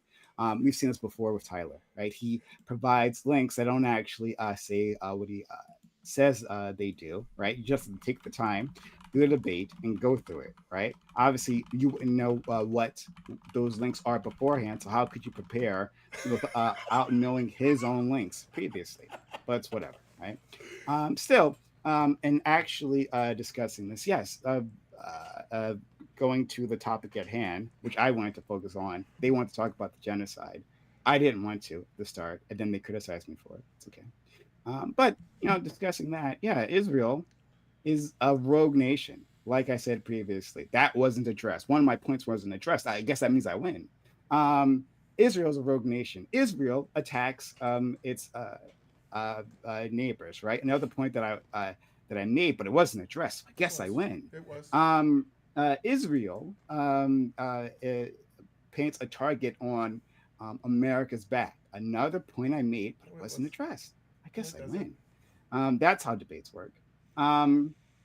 So, like, Israel makes the world more dangerous for Americans. Israel is a money sink, right? As I said previously, a point that was addressed and proven correct was that Israel is the biggest recipient of American military aid. It's a hog, and it's completely unwarranted. It provides us with literally nothing, right? Unless you think, like my friend Gibbs does, and I acknowledge that that in itself is a means to an end, right? Or a justification of the means would be to provide some jobs within the defense industry. But I think a lot of other people don't, right? If you think that we could use that money, that 300 billion, right, in your neighborhoods, in your communities, then you agree with me, right? That aid belongs, that money belongs to Americans. Certainly not a country that lead lead us into the Iraq War. Another claim that I made that wasn't addressed. I guess I win. So I appreciate everyone here again against Tyler. I don't appreciate cowards. But shout out to everyone else. I'll stick around if people want to say something to me. But thank you, Sarah. Sorry. Final. I never shot myself out. Prime Kai, PRIMECAYS. I should have done this before. Gibbs did this. I didn't previously. But at Prime Kai, as spelled on the screen, on YouTube and Twitch. If you like me, come hit me up. Right. We have panels. We'll have a panel on Monday. Right. Our friend Gibbs will be there, right, Gibbs? Yes, I'll be there this time for sure. He'll be there. We have a lot of fun. Come sign me up. You won't see Tyler because he's too much of a coward to show up again. So thank you so much. Thank you, Prime, and Alex, to you. All right, so first things first, Sarah, thank you so much for accepting this prompt. I do appreciate it. And I want to thank all the panelists. Prime, thank you so much for being my partner, and thank you to Tyler and Gibbs for taking part in this debate. So, ladies and gentlemen, tonight's debate was never about just choosing between Israel and Hamas. It was about choosing between complicity and conscience. It was about deciding whether a nation that claims to stand for human rights will keep funding a war machine that has turned Gaza into a graveyard, which is true. Now, I've heard my opponents talk about self-defense, security, terrorism, the military-industrial complex, but those words crumble against the reality that every humanitarian organization on Earth, like the United Nations, the Amnesty International, Doctors Without Borders, Human Rights Watch, UNICEF, Save the Children, even B'Tselem, which is an Israeli organization, has called what's happening in Gaza a crime against humanity, and in many reports, a genocide. Now, I tried to bring up genocide, but certain panelists said, "Oh, well, this is such a stupid word game," but it was actually consistent. Now, we have watched in real time as neighborhoods became craters, as aid convoys were bombed, as hospitals were shelled, and as parents buried their children in plastic bags because there were no coffins left over. That's not self-defense. That is considered annihilation. Now, once again, we are paying for it. $3.8 billion every year, which I actually brought up that we could actually take that funding and put it towards the American public, but that was mocked and laughed at out of the room, essentially. So much for pro-America. More than we give to any other nation on earth. Money that could build schools here at home instead builds blockades abroad. Money that buys bombs instead of bread. We trade with dozens of allies without funding their armies, the UK, Japan, Germany, Canada, France, South Korea, yet Israel alone receives this blank check. Now, why is that? Now, my opponents will ask, but what about Hamas? I condemn Hamas. I condemned it throughout this debate, and I condemn every act of terror they've committed. But condemning Hamas does not mean excusing genocide. Both can be wrong at the same time. And when Israel uses the language of defense to justify the starvation of 2 million people, when its own defense minister said, no electricity, no food, no fuel, that's not defense. That's actually deliberate cruelty. They tell you the famine isn't real, yet the World Food Program and UNICEF confirm that children are dying of hunger in northern Gaza. They'll tell you it's Hamas stealing aid, but even U.S. intelligence, our U.S. intelligence agency, admits there's no verified evidence of systemic theft from Hamas. Just aid convoys blocked and bombed. They call it relocation, but the Geneva Convention calls it what it is, forced displacement. When a people are starved, displaced, and slaughtered, the vocabulary doesn't matter. The outcome does, which we have actually seen. Cutting ties with Israel isn't abandoning an ally, it's abandoning the hypocrisy. True friendship doesn't mean silence, it means accountability. We cut ties with apartheid South Africa, not because we hated its people, but because we loved justice more than comfort. We said, never again. Are we going to let never again become just this one time, essentially? Now, some warn that if we stop funding Israel, Iran or China might fill the gap. But refusing to bankroll atrocities isn't surrender, it's leadership. We don't outcompete authoritarian regimes by imitating them. We lead by example. If, and I remember Tyler bringing this up, if China's persecution of Uyghur Muslims disqualifies them from rebuilding Gaza, then Israel's actions disqualify it from destroying it, essentially. The U.S. has made mistakes, Iraq and Afghanistan, and those scars should have taught us that endless wars and occupation never bring peace. They only create the next generation of extremists. If you learn from those mistakes, then we must act differently now. Tonight, I'm not asking for vengeance. I'm asking for values, for us to stop writing checks with our conscience and calling it foreign policy. Because every bomb we fund, every blockade we defend, every child we starve, that's not Israel's moral failure alone. That is also ours. Ladies and gentlemen, history is watching. Every generation is judged by the genocide and ignored. Let's make sure ours isn't this one. It's time to say enough. No more blank checks. No more excuses, no more complicity. Vote for the motion. Cut ties with Israel because the price of silence is measured in lives, and we've already paid too many. Thank you so much, Sarah. Perfect. Thank you, gentlemen. And of course, I'm going to go ahead and drop the link for the open panel dumpster fire. So if anyone would like to jump on and continue on asking the participants more questions and starting their own war here on this screen, you're more than welcome to start hopping backstage to begin to sit back there for that. All right, and Mama Tomato, of course, got her membership on compliments of Chef Dylan. Thank you so kindly. P. Fletch says to remember to tip your hostess. Yes, please, and thank you. Powder Dusty says Lord Admiral Gibbs looks dapper this evening. No homo.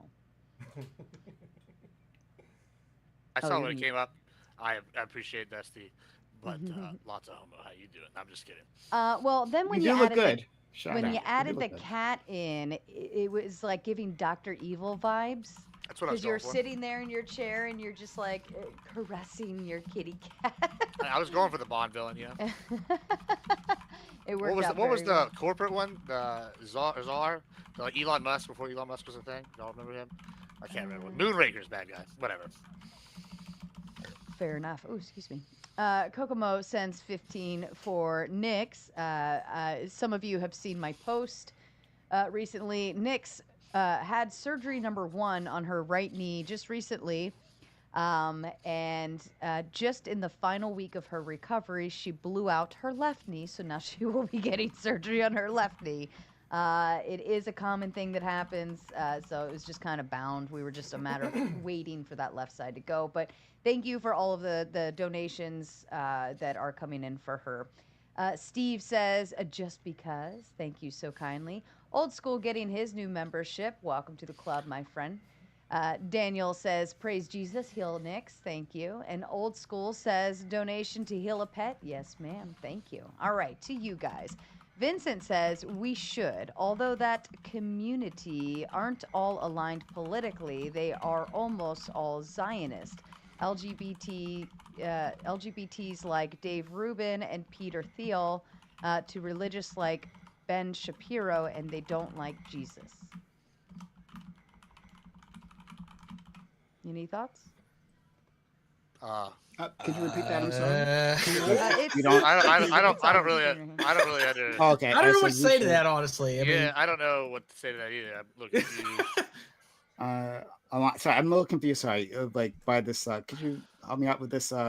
We Are they should. like saying that they're the Illuminati? Is that what they're saying? Or well, the Illuminati's sitting here, like it's like I don't know how to answer that, honestly. Yeah, I don't know. Yeah, that's what I'm saying. I don't know. I'm a little confused. Yeah, LGBT. Like, okay, so like gay people, like Dave Rubin, Peter Thiel, it's religious, like Ben Shapiro, and they don't like Jesus. Like, I don't know. Is Dave Rubin a Christian? I think he is. Peter Thiel, I don't. Might be the Antichrist. But I don't. Ben Shapiro is Jewish, but I don't think he hates Jesus. But I couldn't care less whether they hated Jesus or not. Honestly, I have no idea what that has to do with anything. Honestly. Yeah, thank you for supporting Sarah. I do appreciate. Yeah, absolutely. Yes, keep sending money to Sarah, please. He's got more. He's got more. So he says their intentions are clear: restore Holy Land, build the third temple to bring the coming of their Messiah. They have openly said this. They are ruining the West, destroying Christianity. Who is Maybe that? you're making a statement about American evangelicals, who I think they're doing exactly that. Through the, I mean, yeah, but no, they're Christian Zionists as well, right? Wow. So yeah, maybe. But again, maybe he's talking about Jewish Zionists. If he is, then I apologize. But if you're talking about Christian Zionists, well, then I would agree that narrowly here. That they are being destructive towards the West because now they tied us to this barbaric country that is starting these wars, starting these conflicts with the idea that it'll start a larger incident that will bring Jesus back, in a sea of Jewish and Muslim blood, which I am not in support. Go ahead. Go ahead. Yeah, I was just gonna say real quick. I mean, I'm not sure. I kind of agree. Like maybe that's his assessment that Prime said. It's either that or it's the real far one, which is that he wants the return of King Baldwin, and he thinks there's a third option, and that's crusade, and we should just make it a new Christian empire under the Americas and conquer the region instead of letting these groups have it. That could be what he might be saying. I'm not sure. He's been a little bit confusing in both messages I've read so far, but if you want to do the American crusade, I'm on board with the new American empire taking over the world. So come to the team empire, I guess. I think it's more questioning the Judeo-Christian bond that exists and saying that the Judeo-Christian bond of Zionism is what's destroying Christianity in the West. And I mean, that's part of being Christian, man. We were talking about this in the group chat. The Old Testament, the guy whose donkey yelled at him. What was the name of it? Oh, yeah. Balaam. Yeah, the king told him to curse King of Israel. Moab. Yeah, King of Moab told him to curse Israel, and God stopped his donkey, yelled at him through the donkey's mouth, and told him basically, like, you'll only go and do this if you praise Israel because those are my chosen people and blah, blah, blah. So Christians have a lot of theology that ties them to Judaism as well. So I thought that was already answered, but I don't know. I think that tie is granted. Was the donkey's name Eeyore by chance? I don't know. I'm not religious at all. I just kind of... me neither, so I'm just curious. That's funny, though. All right. Perfect. Doobie, hi Doobie, says, how dare they hate us for testing our missiles on their families? Any thoughts? I mean, I agree with my friend Doobie. I don't see why Gardens get so upset, right? When 2,000-pound bombs made by America, provided by them, my friend Gibbs is excited by that thought. Drops down on them, right? Like, why are they upset when we, not just the Gazans, but like the people in the region where Israel starts firing at their nations, right? Being the bully that they are. Their families get wiped out, right? In southern Lebanon, in Syria, in Iran, right? We got during peace negotiations in quotes, right? Why do these people get upset? I don't understand it. Yeah, I mean, they should be testing grounds for Western imperial might. And again, my friend Gibbs agrees.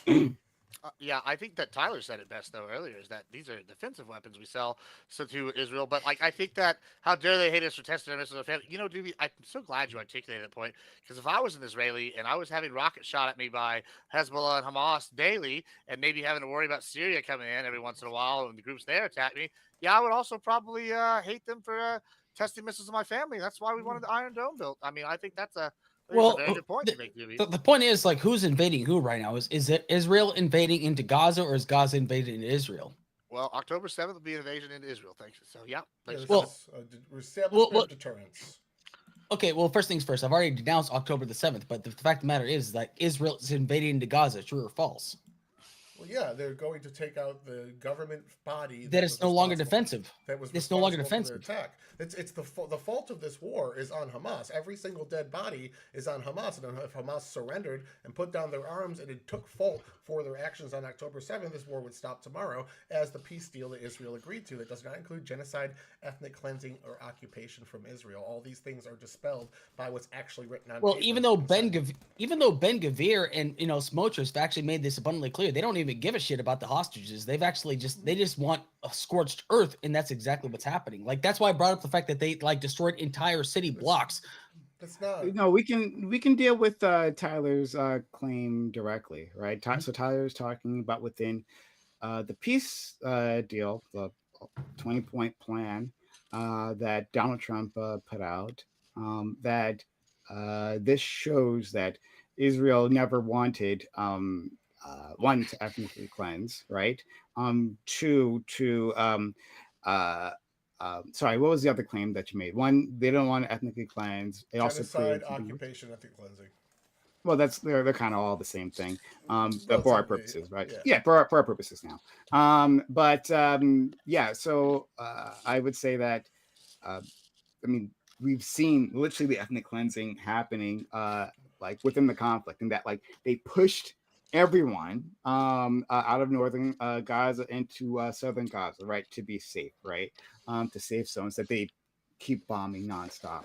I'd say that yes, Israel, quote unquote, agreed to this plan, but Israel has agreed to a bunch of other plans in the past, and they have broken those deals, most famously under the Trump administration, where Trump, to his credit, helped institute a ceasefire. Right? Who broke that? Israel broke that. Israel cannot be trusted. Israel is a rogue state, again, that doesn't care about international law and doesn't care about the agreements that it goes against. And then Netanyahu said in statements afterwards, right? So then this is a common tactic, Israeli tactic from the officials, right? Is that they say one thing to the English audience, and then in Hebrew they say like literally the exact opposite. And so like the Gaza deal requires a security buffer, right? That in the third stage, the forces will be pushed back, right? They'll have a small security buffer in Gaza, but IDF will leave. But Netanyahu says, no, we're not going to leave. Netanyahu talks about how this is a coup for them, and they're just going to ignore all these things. And I wouldn't be surprised because once again, they keep breaking their word. All right. And I've got two that came in on the Buy Me a Coffee app. Harry Ludwig sends $5 just to show support. Thank you so kindly. And Adam sent $5 to say, y'all just mop the floors with these Zionists. It's hilarious watching them cope as if they came even close to winning. Israel is a terrorist state, and y'all have no evidence for any of your points. Any I mean, watch it. All I'm gonna say is watch it back because I saw the. Yeah, I that's fine. I feel like, this is it's funny the no evidence thing that keeps coming up. Like we can argue about different facts. This is kind of why when I brought up evidence, and I don't think anybody really disputed the evidence I brought up. It was all specifically from, sources we all agree on. Like I picked what was the one earlier, the NGO, whatever the NGO, whatever organization that monitors rights. And then that was quoting Hamas's direct comments and direct things, direct charters and all these different things. And like it's whenever we provide specific evidence, then someone comes in with a dumbass comment like that. After Tyler, I know that Prime takes issues with his thousands of quotes, and citations or whatever. I'm a little bit in between. I think that we can have some quotes, we have some not, but I don't think that you can say the guy that dropped 200 fucking citations isn't providing evidence, and then the other guy, whenever he pretty much posted, said sources that no one really disputed, they just disputed, what that meant. I don't think that's also not a specific source. So sorry, but you're wrong. All right. And then Vincent says, Gibbs, name one word name one war they helped us on. Name one thing they shared with us. There is a list of things they stole from us, though, and wars they didn't help us in. Yeah, I mean, I'm not going to argue specifically. They were going and coming helping us in other wars. They're a country the size of New Jersey. I mean, how much can they really do? And they don't have the imperialist background that, say, like the UK does, where they conquered half the world being a country the size of New Jersey. I will say that their benefits, they do have boots on the ground with us. We've been trained with them several times. We've done all sorts of missions with them. We have a technological trade with them. We have them in our F-35 and F-15 programs. They have their own variants that we've now copied some stuff from and are building more advanced stuff. They've also allowed us to build better drone defense tech, since the Iranians love drones, as we see the Iranian drones, as Tyler mentioned, being used extensively in Ukraine. Honestly, this is a sad take that I'm about to say, because lots of people are dying, but the U.S. is now much more prepared to defend itself than it was 5 years ago, because of both the Israel conflicts and the wars in Ukraine, because we're getting real world, near peer combat experience without us actually having to fight. This is all beneficial to us in the long run in regards to wars. So yeah, I would say that, yeah, maybe they haven't fought directly with us in the war, but indirectly they've helped us more than maybe some of our partners, like Tyler mentioned France, who originally wasn't involved in the war on terror. Then after they had their own terror incidents, suddenly started getting involved in Mali and Malta and all sorts of these other countries, like all over Africa. And there's a reason now why they pulled out and they've had to let Rwanda take over their contracts as a security thing. And this is the same kind of situation we have here with Israel. It's we're getting our proxy nation to fight the battles for us, so we don't have to. Well, it's amazing how he brings this up, because the fact that he's talking about how Israel has never actually supported us, even though Israel said, oh, well, this they talk about how Iran was 2 weeks away from building a nuclear warhead. They said that for 20 plus years, and it was never true, actually. So the fact of the matter is that they've never actually supported us in any wars, essentially. So that kind of goes out the window. There are smaller countries, I'm not talking smaller in size, but talking smaller military size. Estonia actually supported us in the war in Iraq. I know, because I spoke with many members of the Estonian military. They would actually travel in and out of our FOBs at times. The thing is, Israel has never actually supported us in any of our campaigns, but they've actually tried to incite us into getting into conflicts. I mean, they've talked about how Iran is the biggest threat to us, but yet Iran is nowhere near a threat to the United States. Yeah, they've had proxies, but so is Saudi Arabia. Saudi Arabia is one of the largest terror groups, essentially, for Wahhabic terrorism, essentially. Iran, I'm not saying I like Iran. I think the Iranian government is terrible. They've done horrible things. The thing is, Benjamin Netanyahu has said for decades how they are this close to building a nuclear warhead, when that's actually never true. And actually, Iran was actually following the JCPOA until Trump pulls out of the JCPOA. And this is my first time mentioning Trump tonight. Thank you very much. But he pulls out of it, then they started enriching uranium, and they started breaking this whole idea. So this whole concept, Israel's our greatest friend, is we can say this, but the fact of the matter is, they say they're the greatest democracy essentially out there, but a democracy doesn't actually suppress people. A democracy actually supports entire civilian populations, essentially. So I'd like to ask Tyler a question. This is the thing that I forgot when we were talking about the 20-point peace plan and Israel's acceptance of it, right? So in the peace plan, it says that, I think it's point 19, if I'm remembering correctly. But it talks about how, please go look it up. But it talks about how, once this plan is underway, right?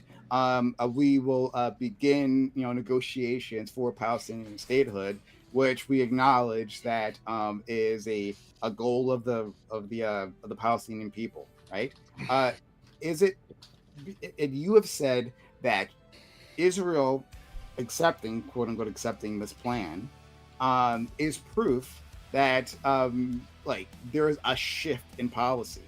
So, is it your belief that this shows that now Israel is open to Palestinian statehood? That this is they've changed course, and now Palestinian statehood is actually on the table. Is that your belief?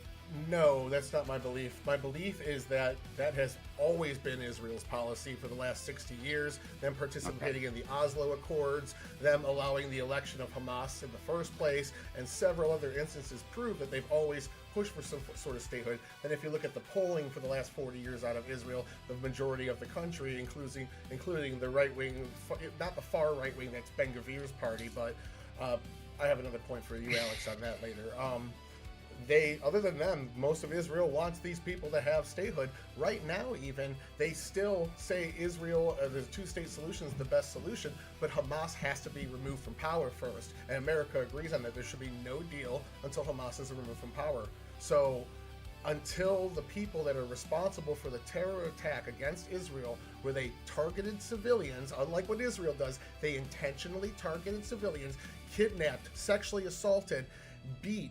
They took a 9-month-old boy, strangled him to death, and paraded him through the streets to hundreds of cheering people.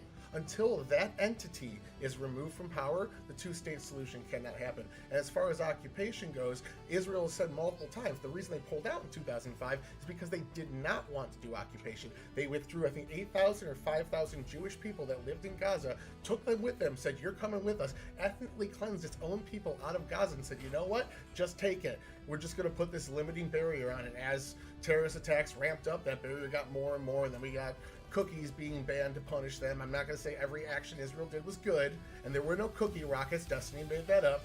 But like at the end of the day, statehood, two-state solution, and sovereignty for Palestine have always been on the table. Okay, one second. Times of Israel. Knesset votes overwhelmingly against Palestinian statehood days before PM's U.S. trip, right? The Knesset late Wednesday voted overwhelmingly to pass a resolution rejecting the establishment of a Palestinian state. The resolution was co-sponsored by parties in Prime Minister Benjamin Netanyahu's coalition, together with right-wing parties from the opposition, and even received support from Benny Gantz's centrist National Unity Party. Until Hamas is removed from power, yes. Until Hamas is removed from power, indeed, right? Yeah. So I would say that all signals from Israel, right, consistently is that one, we will say to our American allies, right, and to the world in general, that the two-state solution is on the table, right? As they are making that utterly impossible. So one, they vote against a Palestinian statehood directly, right? Directly. But then a defender says, well, it's just to Hamas dispersed. Then we can talk about that. But at the same time, right, in the West Bank, what are they doing? They're making the E1 settlement, right? Which is acknowledged by Israeli officials, by the international community, right? This E1 settlement is a crossing a red line, because what it does, it splits up the West Bank, so it can't be, you couldn't have any sort of contiguous jurisdiction, right? So that ends the two-state solution, which is why American presidents have stopped Israel for decades from actually building this project, right? So it is another piece of evidence that Israel never actually wanted a two-state solution, along with the rest of its outposts, right, and settlements within the West Bank, right? They were slowly choking off that possibility, but under the Trump administration, it's being ramped right up. Well, I would argue that they had the right to take over Gaza since 1949, when they forced Egypt out of the land that was holding it in martial law at the time. And since then, they have had the right to remove mostly refugees. By definition, a refugee is not on land that belongs to them. They have had the land rights to Gaza that they won in a war that they did not start. so they could have kicked them out at any time. But their actions, Oslo was not just words, it was actions. They removed all the Jews from Gaza, withdrew the army, and said, you guys can have your own election. It's not going to be complete statehood yet, but it's a very large set of steps leading up to that. And this was in 2005. Well, I need to, but like, Sarah, before you move on to the next super chat, we need to understand something really, really clearly though, because like, just because they withdrew from Gaza doesn't mean that they actually didn't like release their grip from that area, because they actually control the borders into Gaza, all but one of the land crosses into Gaza. They basically, Israel has still complete full control. They control all the airspace, they control all the maritime access, they control all the economics and supplies going into Gaza. This is 100% factual. So honestly, they didn't withdraw from anything essentially. And once again, because the fact of the matter is like, I brought up this point and it never actually got addressed, was the fact that when Qatar approached Israel about sending aid into Palestine, essentially, the Israeli government said, yes, keep sending it through into there, essentially, which is a really, really important point there, because I can all say this without a doubt. I think it's just because Benjamin Netanyahu wanted these things. The guy's already corrupt as shit. I mean, the guy is like already facing serious corruption charges, essentially. And like, this is just adding to it. That's something we never got into about all the war crimes that Netanyahu is actually complicit in, essentially. So, but go ahead, Sarah. Well, I did, of course, say that he was wanted by international. Yeah, you did, but war criminal. It never got. We never got into it though. Never got into it though. All right, and I'm gonna try to move along a little bit faster. We do have a full backstage back there waiting to come on. Doobie says, quick reminder that Israel's internal numbers leaked last month, and they listed an 83% civilian death rate as of May, with only 8,900 Hamas killed out of 53,000 total confirmed deaths. Neither of those numbers Tyler, are you're correct. shaking your head. So how are they not correct? Because the 62,000 is actually what the number is. You got it wrong. It's 62,000. That comes from Gaza's health ministry, which that's even worse. Which includes things like El Shifa Hospital and the Witkoff massacre that have been debunked. Those numbers are not true. They are adding to them with things that they blame Israel for that we know Israel did not do. When that IJF rocket landed in the parking lot of El Shifa Hospital, Hamas or Gaza Health Ministry reported 470 people died. That was not true. It was debunked like 2 days later. That's still in the death tolls, as well as the Witkoff massacre, which was 2 anonymous sources versus 4 Israeli recordings. One was a drone strike of the actual shootings that were going on, which Doobie said was fake. Israel doctored the tape when I debated him on this, and he took a big L. So on the 89,000, I brought that up earlier, that's a hacked database. Those are only, Israel's already responded to this. They said those are only some of the people. Those are the ones they have confirmed. They have a whole nother data set of people that they think are Hamas actors that they have some proof of, but it's not enough to definitively say, and that's why they say 20,000. So what he's doing is accepting Hamas's numbers at face value and say we can't trust Israel because they've lied in the past, despite the fact that Hamas lies more. It's interesting that you bring this up, because the fact of the matter is like every single time, like Pierce Morgan, a guy that initially was in full support of Israel, actually talked about this topic. He actually brought in members of the Israeli government, and even they couldn't tell you. They could tell you how many Hamas they've killed, but they couldn't tell you how many innocent civilians have been killed, essentially, in this conflict, essentially. And that to me, that's troubling, honestly. How is it that the Israeli government is so 100% sure that they've killed so many Hamas, but they have no idea how many innocent civilians have killed? And like, here's the thing. Everybody likes to break the fact, oh, well, that's collateral damage. It's so amazing how like we just like downgrade people that have been killed that had nothing to do with October the 7th. Like the people I brought up at the very beginning of the debate, which never got addressed, honestly, they had nothing to do with October 7th, but they are just pretty much cast off the side and pretty much said, oh, well, Hamas did this. And I made it abundantly clear, I denounce everything Hamas did, but yet we're talking about the tens of thousands of people that have been brutally murdered by the Israeli government, and we're passing this off as nothing. That's shocking to me. That's the thing, is Hamas is the government of Gaza. You can't just denounce them and then that suddenly means that their actions don't exist. That suddenly means context doesn't exist anymore. Just denouncing the governing body and the most popular government force in Gaza doesn't suddenly make their actions go away. It doesn't suddenly make Israel's war of deterrence, which they're fighting right now, and invasion and occupation. That's the point, is when you're saying you denounce them, suddenly that makes you think you can get rid of all the context that led up to the point where Israel's actions, which are justified because this is not a war they started. They are removing a terrorist entity that wants to wipe them off the map and try to from power. That's absolutely fine. Any other country would do the same thing. Well, I'm glad that you brought up context. Oh, sorry. If you want to move on, then I'll let you. Actually, there was another super chat that came in that follows up with that, so we'll get back to it here shortly. Anthony says, haven't grifted in a minute for the dog surgery fund. Hope all is well. Thank you so much. Support the dogs. Support the dogs. The doggo, especially this clumsy Support the nuts. doggo. I fucking love this. This is great. She's such a klutz. It's like hilarious. And I have all like hardwood floors, so she just slides over everything, and just makes a ruckus of it. Love dogs. Artie coming in. It's funny because my other dog's name is RT, so I call Art Artie. She's just gonna have to deal with that. But thank you, Artie, for the doggo, and getting her own new membership. Welcome to the club again. Texas says Jeff's popped in for a sec. Saw dog surgery fun. So sorry. Hope this helps, and hope your doggy recovers fast and it goes smoothly. Yes, I will be running this grift all month. Okay, just so you all know, it's very expensive.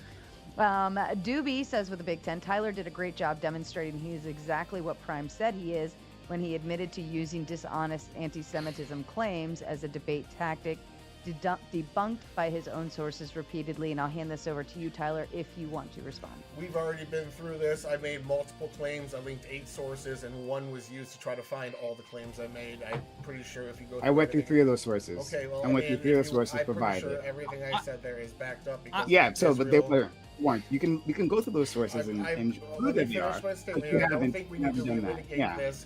My documents posted. I linked. Yeah, sources, you post links, but Well, like it was pretty easy to go through it. Just Control F my way through. I mean, I think I grabbed the right stuff. I may not have, but I was just looking for BBC Sarah, in it's the not first your round. job to do that. When you make a claim and you say, "Oh, you have a source," What okay, I'm fair enough, right? Well, What then I'm provide saying that is for source. you. No, I I'm mean, not going to Tyler, you go could have like through- directed him, pretty easily because you could have controlled Just F send me and the then link. found him.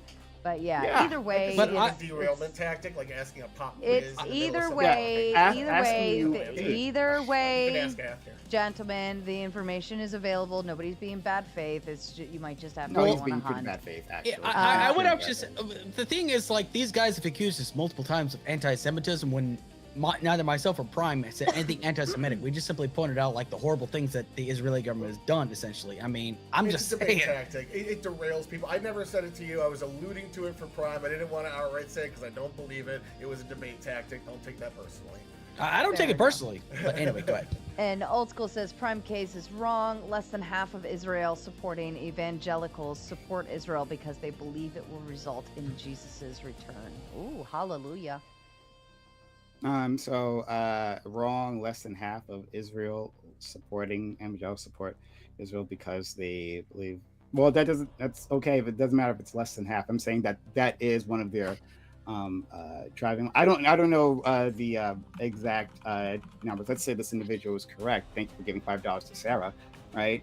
So, like, it is a major driving force. Like whatever. I didn't say Fair it was enough. the only reason, right?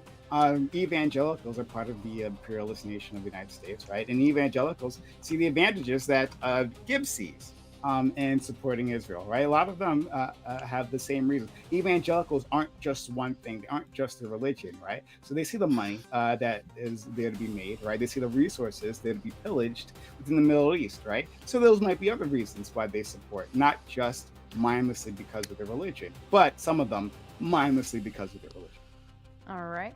And Anthony sends not 10, not 20, but 30 to say for the goal. Thank you so much for finishing that off for us. And Kokomo gifts out 5 Raging Tomato memberships. Nice. Because Kokomo promised if we finish the dono goal, they would gift membership. So thank you. And here is where we bring the thing back from earlier. Doobie says, Tyler is lying again. I didn't say the video was fake. I said it didn't show Hamas stealing aid or firing at civilians, which is what Tyler claimed it showed. It was A video of it, Israel funded okay. gang. Yeah. which is exactly what our friends like Alex said, right? Which exactly is one of his Tyler's sources says exactly that, right? I literally quoted. I can read it to you again. Don't worry, I will read it to you again because I'm just so giving, right? So in February, Times of Israel, in February, the U.S. diplomat who was then involved in humanitarian assistance for Gaza denied allegations that Hamas stole aid and commercial shipments into the enclave, saying that no Israeli official had presented him or the Biden administration with specific evidence of. Actually, this is in the BBC one. This is the other one. Sorry, Jonathan. This is another one. Sorry, Jonathan Whitall, the head of the UN's humanitarian office for the occupied Palestinian territories, also said there was no evidence that Hamas was diverting aid coordinated through credible humanitarian channels. He said the real theft of relief goods since the beginning of the war had been carried out by criminal gangs, which the Israeli army, quote unquote, allowed to operate in proximity to the Karem Shalom crossing point in Gaza, end quote. Yeah, that was in his sources. Okay. And last one, and then we'll move into open panel. Anthony says, I know they said they delivered pamphlets for the kids and family, but wouldn't that give time for Hamas to evacuate and beat the whole purpose of what they're doing? Yeah, I kind of alluded to that earlier with what they call like the door knock, where they'll drop the big stone or big like dud bomb on the thing or blow it up above the apartment. You mean building, the first tap, like the tap, youth the knockers double or tap. something? Yeah. So like double I tap alluded, is something slightly different, but I understand what you're saying. Yeah. I mean, I might have made a misspoke with the exact term. You know, I am not actually still in Valor. My name is not because I was in the military, for the record. It was I always think this is funny because it's a Star Wars reference, but and it's from like when I was 2014, when I was 14, and I made the name. But what I do know is that Israel does seem to have a kind of like restrained system, and in this case, what they do is they know Hamas is going to get out probably, but they destroy the infrastructure in order to punish Hamas and deny them from being able to use it in the future. And it's better to let the civilians go. But that's just being a proof of them being a moral actor and a moral, conscious defender of their people against an evil terrorist organization backed by the king of the axis of evil, or the religious prophet of the axis of evil. That'd be Iran. Gibbs, I want to ask you a question. Was Hind Rajab a member of Hamas? I mean, I think they were in the same group as both us. Both of these nuts? Yeah, nice try. Okay, Yeah. okay. Yeah. So anyway, I asked you a very, yeah, you got it too. Okay, so anyways, like you're not gonna get past this. Okay, so I asked you a very specific question. Was she a member of Hamas? Who? I mean, I don't know this person. I'm not familiar with every I made it my own business thing. Were you not fucking listening? Yeah, I mean, I did listen, but that's been 2.5 hours ago. So okay, I mean, she was a 5-year-old girl. Okay, sir, she was a 5-year-old girl. Her family was escaping from an area that Israel told them to escape to, and then Israel opened fire, and they destroyed her entire car. She called emergency services, and then they came towards the car, and then they ended up killing her. I mean, was she a member of Hamas? Yeah, I mean, this is the same kind of problem I have right here. Like when you're doing this, okay. Hold on, yeah. What about the 17-year-old girl? What about the 17-year-old girl who was raped to death and walked around all of the city, Gaza City, and these people? Oh, you don't support it, and you don't understand why they would go to war. Guess what? Sometimes children die in war. It's a sad case, but if I was attacked unprovoked and had my, people, some of my children killed while they're at a festival, guess what? I'm sorry, I'm not going to be combat scenario. Cool. I'm not. Yeah, but sure. I think we can all empathize with you. If you go to war, casualties happen. That's the difference between you and me, because I've actually been in a similar scenario. Yeah, that's and good. you haven't. The thing is, yeah. So you're saying civilian casualties don't happen? No. Oh, so they do happen. Yeah, no, we're arguing about justification for a war. Shut the fuck up. Okay, shut the fuck up. Seriously. Okay, at no point was Hind Rajab or her family a threat to anybody, but yet Israel still opened fire. No, what point was those people at that festival a threat to anybody? No, were the people at the festival a threat to somebody? No, who were they? Were the people at the festival a threat to anybody? Shh, sweetheart, it's okay. Okay, sweetheart. Okay, sweetheart. Oh, yeah, you just look broody doing that. Okay, nobody's buying your tough man act. Okay, you keep trying. You just look listen, gay. You're the one wearing the purple suit. What are you talking about? I mean, I know, and I'm still twice as manly as you are. That's crazy. But the point I'm making you're is twice the size of me. That doesn't make you twice as manly. Hey, that's cool. Yeah, I mean, it does. I can lift more. I can fuck more. okay, you freeze twice as much as I do too. So honestly, so anyway, as I was saying, Jesus okay, Christ. Oh, Jesus Christ, yeah, get nailed, let across. Anyway, get owned, bitch. Okay, anyway, as I was get saying, owned. The only thing you're owning is your pathetic takes, and they're sad. They're pathetic. No, you're so derailed that you're talking about my weight. You're not even able to make a point. Okay, what's crazy is you just admitted that civilian casualties happen, and then you don't care about these poor children that were attacked at this festival. It's crazy. Crazy. One's bad, the other's good. This is why I said you were anti-Semitic, because you don't care about those poor Jews right there. Right. Yeah, that's what you're exhibiting. You only care about one side. We're gonna make an anti-Semitic argument. Well, listen. You're doing the Richard Spitzer thing, where you hide behind the words and you actually don't want to say it with your chest. That's what's crazy. Straw man fucking argument. Yeah, I mean, you're only over here crying about one child, but you don't give two fucks about that 17-year-old girl that was raped to death. Oh, well, cool. And then you can't explain why a country would want to go to war when something like that happened on their turf. Crazy, so bad fake. Yeah, listen, quit with your fake morality. I don't buy it. I don't buy it. It's going to play the Wolf Falls Island. That's actually real size right there, the violin. Can I jump in? Everybody ready to put their dicks away? I wanted to just answer the super chat. My dick's too big to be okay. Israel, but now I it's will put away, endeavor. Sarah. I'll It's try. put away, Sarah. Israel It's put doesn't away. do no-knock bombs and pamphlets, but they also sometimes call the owners of the homes, and they've released dozens of tapes where they call somebody that owns the building that they're going to bomb maybe a week down the road, and they say, bomb us, we're ready to die for Allah. The reason that they have these is because Iran has a martyr fund. They pay hundreds of millions of dollars every year to families who lose somebody for the cause, usually for a PR pushing that we're being genocided. They'll pay that family off, so you have incentive to go and die unarmed for the cause. Oh my God! It's already been investigated. Martyr funds exist. How much you guys didn't know tonight, you should really be a little bit more. Okay, but first things first, I brought up Hind Rajab for a very specific reason, because they were actually escaping from a region that like Israel's getting ready to bomb, and then they were shot to pieces. Like there was 300 bullets that went into their car, and then the fact that like this 5-year-old girl that Gibbs doesn't seem to give a flying fuck about. She was calling saying, oh my God, the Israeli military and the tanks are coming towards us. And they shot that car full of more fucking holes. But, you know, Gibbs doesn't give a shit because, oh my God, I'm going to tie my little fucking heartstrings and pretend to give a shit about other fucking people, essentially. I haven't made that argument. Once again, you're putting words in my mouth and you're lying. Yes, sir, you are. Yeah, you are. Absolutely. I am going to respond to this. You're putting words in my mouth. I never once made a moralistic argument. Secondly, why would anybody take your version of the truth when right here on this panel, I called you out for lying about what I was saying, and Prime, your own partner, has admitted that I was taking the stance that I had the whole time about you. You just literally make shit up to win an argument, which is sad because you're literally lying about me, and now you're sitting here lying about the story. I don't know. You're even lying about casualties happening. You're just dishonest, and you're being bad faith. Okay, you can actually. We literally have evidence in this panel where you lied about my stance, and now you're lying about my stance again. Sweetheart. Because you can't. Okay, sweet gentleman with listen, stop lying about what my stances are, because you can't actually beat something on the principles and the grounds of the actual subject. I mean, that's cool. Ponytail in order to grow the fuck out. Okay. Oh yeah, that's a good one, man.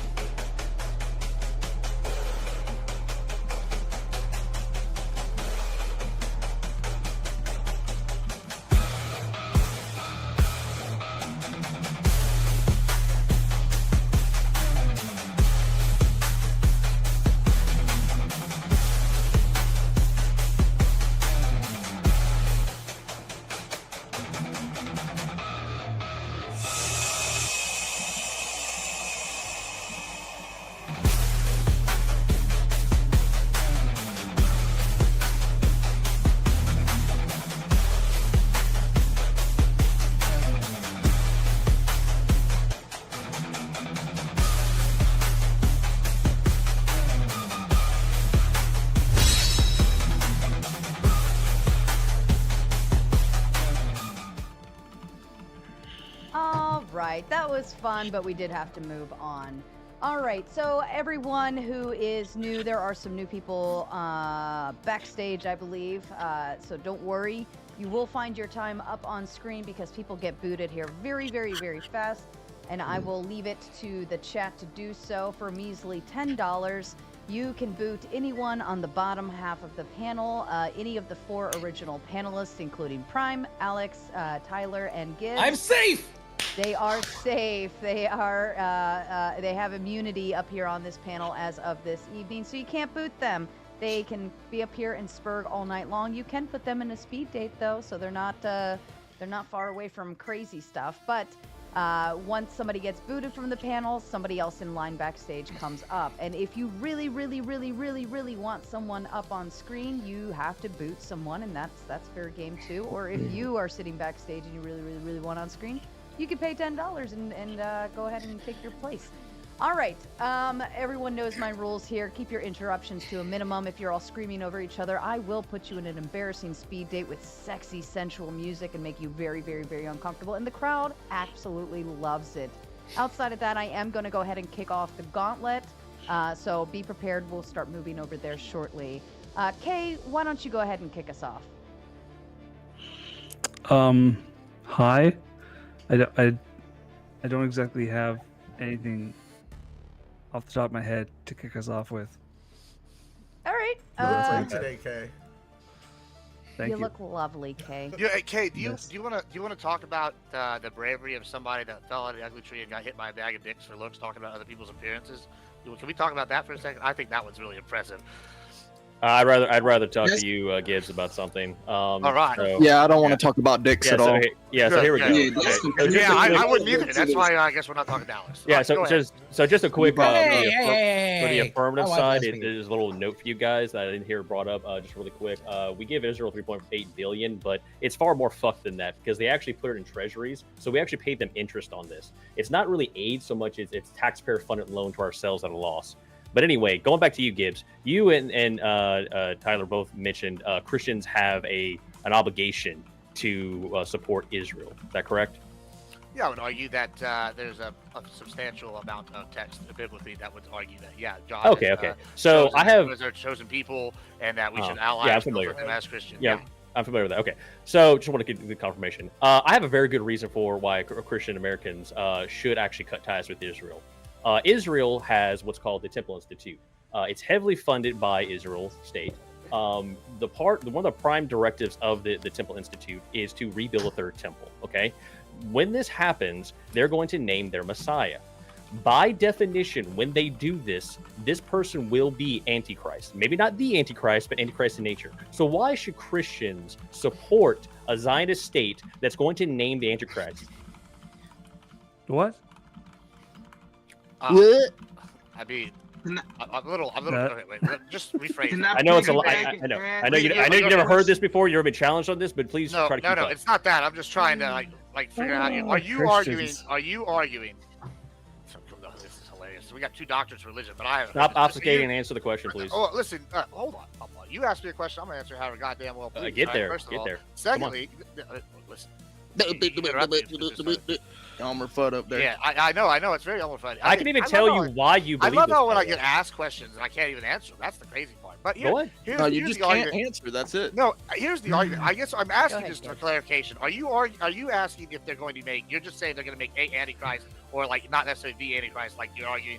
They're going to name their multiple Messiah. Antichrists. By definition, they reject Jesus Christ as the Messiah. So by definition, it will be the Antichrist. Why should Right, Christians yeah, that would be worldwide support arguably something that in Revelations would come true whenever the rides the little whole swine into the temple and all this other shit. You're not answering the question. This is a great observation, but you're not answering the Hold on. question. I mean, are you arguing that every Israeli that lives in Israel is somehow? I'll give you. Temple Institute? What do you think the percentage is? Stop. Hold on. Do you think every American is working in Bohemian Grove with the people that? Yeah, great obfugation. Great. No, it's a good question because that's kind of what you're doing. No, right? yeah, you've been doing this all night. Just what about I mean, no, not hold on. answering questions? You just compared the entire country of Israel because they have a group I said called the Temple of Institute. Yeah, the Temple Institute. You're saying all of those people, all of Israel. Because you have they're some funded people by that, the state of Israel. Yeah, they're cool. They're funded. They're a group of people funded by the state of Israel. We have thousands of programs here in the United States funded by the government. Some of them we like. Some That's of them great. we don't. Whataboutism. Hold on. No. This is equivalency. I know that's confusing for someone that's it's whataboutism. fairly It's whataboutism. debate. But hold on. Whataboutism. No one's nailed you to whataboutism the whole debate. Cool, that's fine. You can talk about whataboutism. You know what? It's clear you don't understand it. So okay, great. You can't explain. I'll actually explain to you. I'll actually explain to you why you believe. No, I don't need you to explain. I'll actually explain why you believe this because you don't understand. You don't understand church history. You don't understand Christians. The question. So the equivalent here thing is we have NGOs, we have all these different things that are funded by the U.S. government, right? We have different organizations. They're funded. simple, right? So we can have an organization say, like, I don't know. That's great whataboutism. You're not answering the question. Let me finish. Jesus Christ. Are you going to land the plane here? I am. I would if you just would stop interrupting. I know you have the attention span of a goldfish, but calm No, down. you're not answering when the I'm question. sitting here This saying, is a hey, debate. This is a are you? Oh, no. Let me explain why you're so stupid, okay? Let me just explain. It's I'm real stupid simple. now, yeah. It great. is. You are stupid because I'm stupid. You can't answer the question. A false recurrency. So I'm say stupid. You can't answer the question. A government like the United So here, States is funding an organization. I'll go ahead and filibuster. I'm going to finish my sentence. It's funding an organization which, like, say, oh, I don't know, put a tramp in a library. Would you say, oh, everybody in the United States is now supporting I didn't say that. putting the tramp? I know you're not saying that. Because that is what you're saying with the. No, I didn't. No, I didn't. That's not what about it. Tell me my question back to me. Tell me my question back to me. They're funding the You don't know, do you? You don't know it. Hold on. Tell me my question back to me. Funding the Trans Institute. Tell me my question back to me.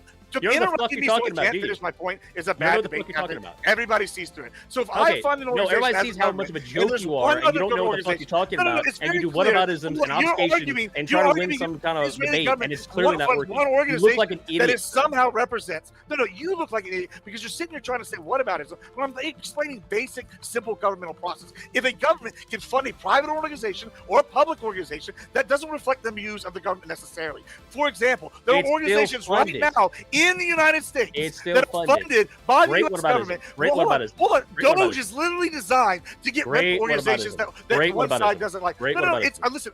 Your blood pressure's gonna get up, man. You gotta calm down. My blood pressure's fine. It's low. It's good. Fantastic. Thanks. Yeah, I highly doubt that. But here's the best part about this: is once again, you keep saying what about it? But if the government right now, we have Doge going in there and gutting organizations. What the hell does this have to do with my question? I'm trying to explain it. Gutting organizations that they don't agree with. You're going on a tirade about something that's not even related to I will listen. Follow. I know this is a complex thought process for you. So we have one right here in the U.S. We have organizations funded by the government that we don't necessarily U.S. has organizations. Great. Cool. Okay. Cool. And do you agree? So since we have Doge, I think it'd be pretty obvious that not every organization is one that all the people want funded. One have put Trump in there to get rid of those funded. Okay. Cool. Now let's look at Israel. Israel has an organization, the Temple Institute, and you're arguing that because they have this organization, somehow we should not support Israel because one organization funded by their government is somehow trying to put forth the Antichrist. It's a Christian whenever interest. There's hundreds and hundreds of other organizations. Christian interest. And those are fine. And they're fine. Are you don't done? have a problem with that. No, Can I have a turn? It's really Can I have a turn? stupid. It's really stupid. Can I have a turn? You done? You done?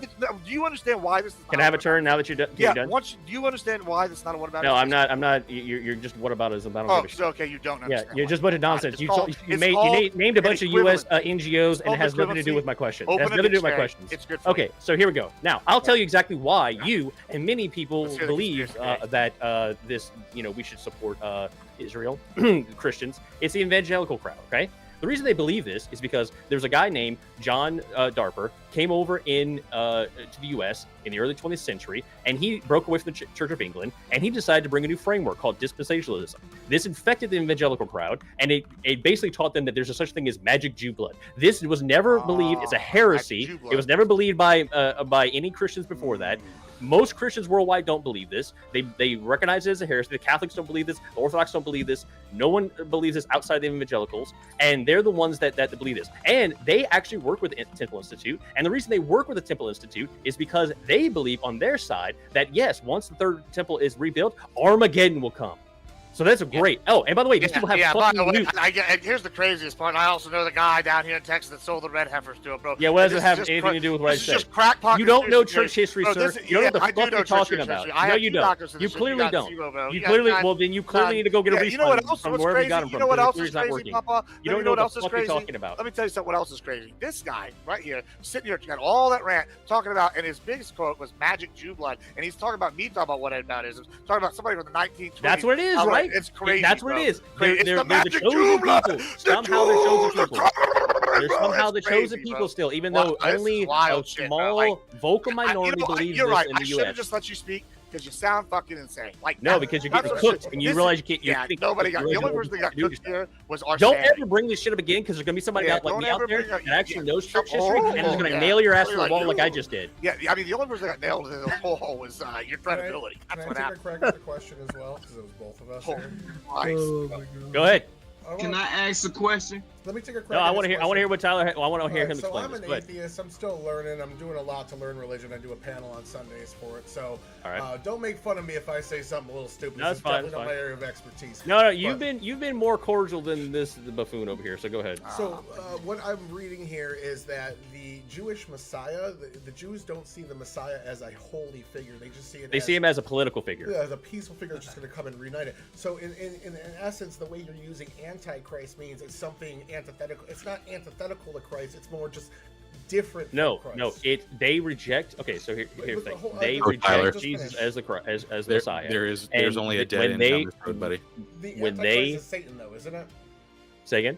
Yeah, Effigy the is right. Antichrist is supposed to be Satan, and the Jews would not give. No. There's Oh, many that's- antichrists. no. Yeah, There's All many right, all right, antichrists. then That's one thing he's right then I'm about. pigeonholing the definition of Antichrist. That's why when I said it, I didn't say he wouldn't be the Oh, Antichrist. God. He would be Antichrist in spirit. Okay. Yeah, By all our definition. conspiracy theory, that was the pigeonholed. only Your thing. partner That's all I Gibbs needed. doesn't know much about the actual. Yeah, No, yeah, he doesn't know what the fuck he's so talking Right, about. yeah, He Don't just follow says him shit. down that road. Yes, these guys definitely know much more than And he me. just got Trust them. fucking cooked, and he had to do whataboutisms and bro, obfuscate Magic to Jew try Blood to is what try to cooked come me, up you're with some right. That other. was Magic Refute Jew it. Blood. Refute Yeah. it. Refute Yeah. it. Instead of obfuscating, I don't refute it. think I don't think I need to refute. Oh, the you don't idea need that there's to. no Yeah. such thing as Yeah. Magic Okay. Jew Shut the Blood. fuck up. I think that speaks for So itself. would Yes, Muhammad tell be me what classified about as this. an Can I Antichrist? ask you a question? Very proud of you. Tyler, Tyler, go ahead. Pardon Would me, Muhammad be gentlemen. an I'm going to Antichrist? take a moment because when you all start talking over each other, I start talking money. And Alex, who Money. is one of our prime panelists this evening, sends the big 20 just to say thank you again, Sarah, for this debate. Yeah, Alex came to me with this prompt, and I was more than happy to oblige.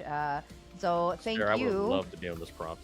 and Thank thank you. you for everyone who it took a little search and find to find someone, but or to piece together the panel. But Oh man, I wish I'd have known that. Oh. Gibbs, Thank- Gibbs was a really good helper on this for sure. And just as a reminder, top dollars backstage. So is Silver Eagle, Reverend Russ, Zers, Ed Doobie, and now Jason. So if you want to see, oh wait, did somebody? No. So if you want to see any of them up on screen, you know what you have to do. Also, I will be shutting down the tomato in 2 minutes. So if you're watching over on the tomato side, I'll be dropping the link to move over to the gauntlet. You can continue watching Open Panel Dumpster Fire over there. And outside of that, I leave the floor open. Tyler, Alex, you Alex, wanted to- Alex, I have to thank you. You gave us Antichrist and Magic Jew Blood. Yeah. Thank you for that. That was I did so what? funny. No. That was Mo. No, I know that, but he created the Tyler prompt. did get his answer though in the back He chat. made the prompt. He made the prompt that brought us to this moment. That's what. I'm thanking him for. Oh, okay, well, that's fair. Yeah. That's fair. Oh He my made the God. dumbass statement. Yeah, you're right. Apparently, I'm gone. Yeah, For yes, sir. Doobie. We'll I would have put you loved to. back I in would have line. loved to have been up here with Doobie. But, oh well. I'm here for you. What you got for me? Hey Gibbs, let me ask you a question about a whole bunch of dumbass shit you said during this debate, bro. Let's hear it. Did you know that it's multiple videos of Jewish people? Because they're not the Jews, and if you read the Bible, the Bible or the Quran, it tells you this specifically, multiple places. But I'm gonna just give you a pass on that because I ain't here to talk religion doctrine, right? Okay. Did you know that there is massive videos of them spitting on Christians? I know you didn't know that. I've been spitting on Christians. Yeah, I've seen Yeah, videos of all sorts of people spitting on all sorts of people. Nah, Most of that's them are on not- Pornhub, but that's neither here nor there. Listen, So he hasn't seen it. And Well, I'm officially of course shutting he down has. the tomato side now. Catch the raid over to the gauntlet or click the link I've dropped in the chat. Thank you. Go ahead. Have you ever read the 1917 Balfour Declaration, where they went in and killed aborted 750,000 Palestinians the same way they did to the Native Americans here in America, bro? That itself is a war crime, bro. So the foundation of your nation is based on the war crime, bro. Who Do committed we that at war least agree there? What's If the it was no question? war, crime? Yeah. I like. Are you arguing? Well, they didn't get created until the 50s or, No, the 40s or late they got 40s, whenever No, they were no, given no, that no, land, no, right? Because they were sir, no, controlled sir. by the UK No, after World War sir. II. No, you sir. know, and then they gave the land, you know, as Have you reparations ever basically for heard? the Holocaust. I I asked mean, you one question. I need a yes or a no answer, sir. We can expound into it later. I need a yes or a no. Let your yes be your yes and your no be your no. Have Exactly, you ever Lord. heard of the? yeah, I mean, I of would the say Balfour no. Declaration? They Have were you not ever? built on a Hold on, bro. genocide Let me unless you're ask you talking the about the question. genocide of the Let Jews me by the ask Nazis. you the. Let me ask you the question first, Okay. sir. Have you ever heard of the Balfour Declaration of 1917? Yes or no? That's all I need. Yes I or am no? aware of the Balfour Declaration of All 1917. right, now during that Balfour Declaration, they went in there. The United States and Great Britain went in there and genocided 750,000. You can't argue with the number because that's been verified. Like it's a known fact, right?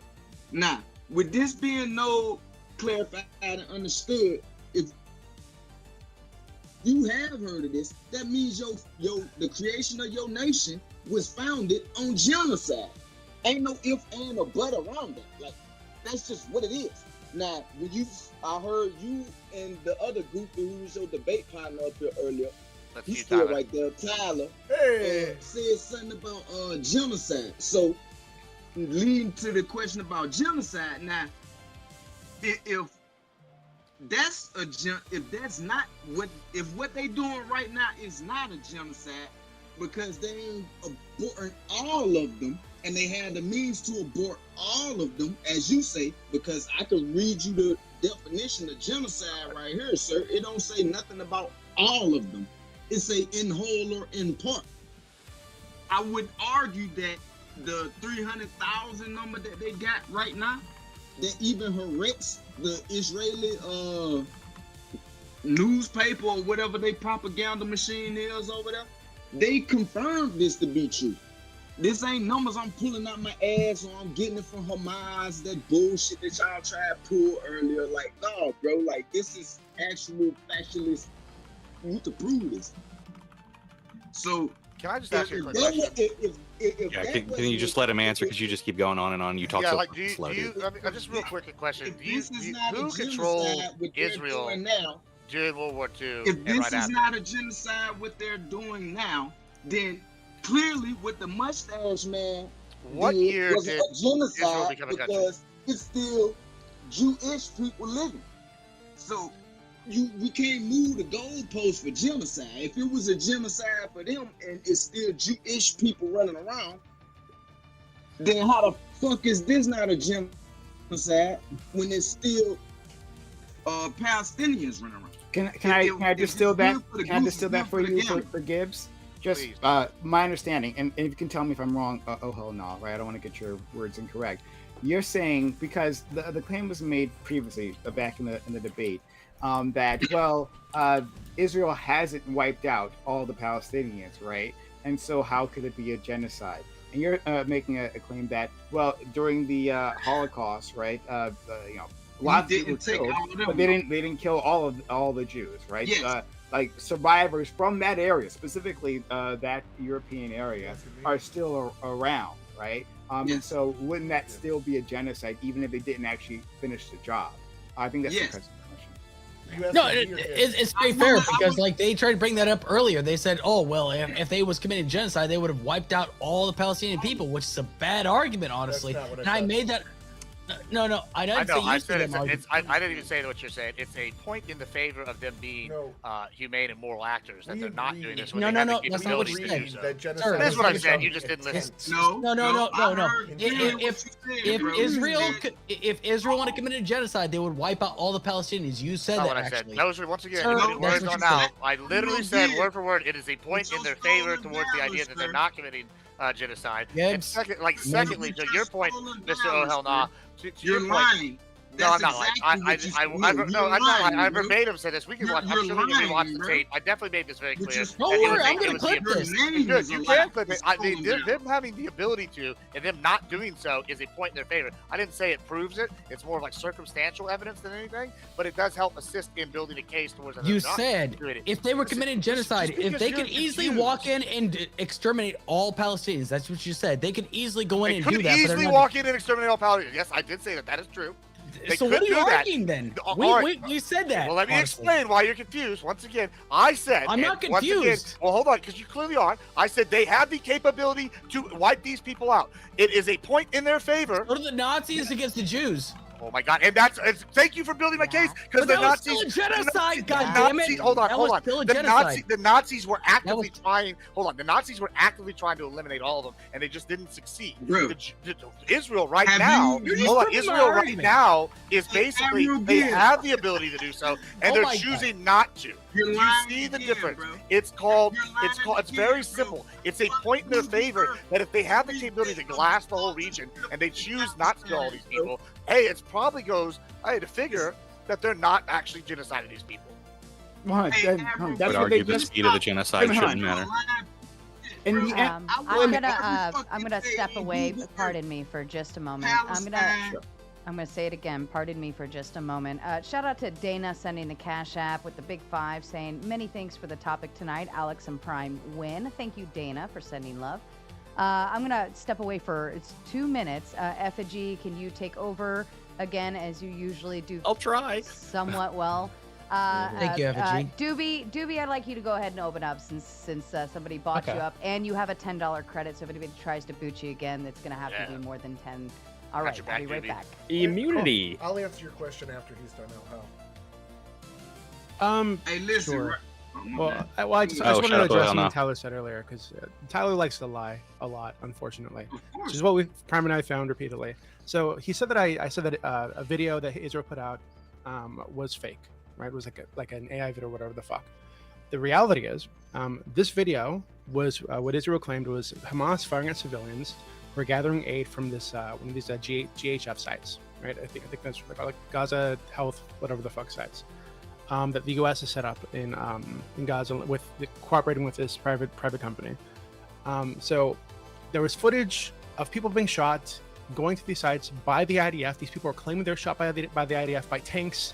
The fathers said they saw their sons like being split in half by tanks right in front of them. Right? Israel says no, actually that was Hamas, and they put up this video to defend that, to support that. And it turned out not only did that video not show the Hamas shooting at civilians. Right, the video wasn't even Hamas. It was an Israel fund. It was one of these Israel-funded gangs that Israel's been funding for over a year, and there's tons of reporting on this. And it was from days prior, so it had nothing to do with that massacre, right? That they were supposed to be showing evidence that they didn't do, right? And then they just say, okay, we're going to look into this, and then it goes nowhere, right? Like, so Tyler's saying that I said the video is fake is not true. What I said is that it didn't show what he claimed it said and what Israel claimed it said. Okay, so first off, I guess I'll address. I'll get you second. No hell no. So what Doobie's saying here, this investigation that Israel is still denying. Again, he said, she said, we're accepting one side at face value, and the other side we're calling liars at face value, just because we're picking the side we like more. But one side saying X and the other saying Y. What the claim actually was that the convoy delivering food shot at people. This firefight took place miles away from the convoy. Israel actually did shoot at Palestinians. This was after they were done handing out food. They shot warning shots at Palestinians. This is what Prime got very confused by. If you want to watch the stream, I can link it in chat. It was about an hour of him trying to figure out this very basic concept with multiple people on the panel trying to explain it to him that agreed with him. So we went into Israel shooting at Palestinians, then they gave a drone video that they still to this day stand by. There's been no actual proof that this came from another day. It's just an unverified claim, and that wasn't brought up. What was brought up was Doobie going through the video frame by frame and saying, that guy, oh, it didn't look like he got shot. No, that's not what happened.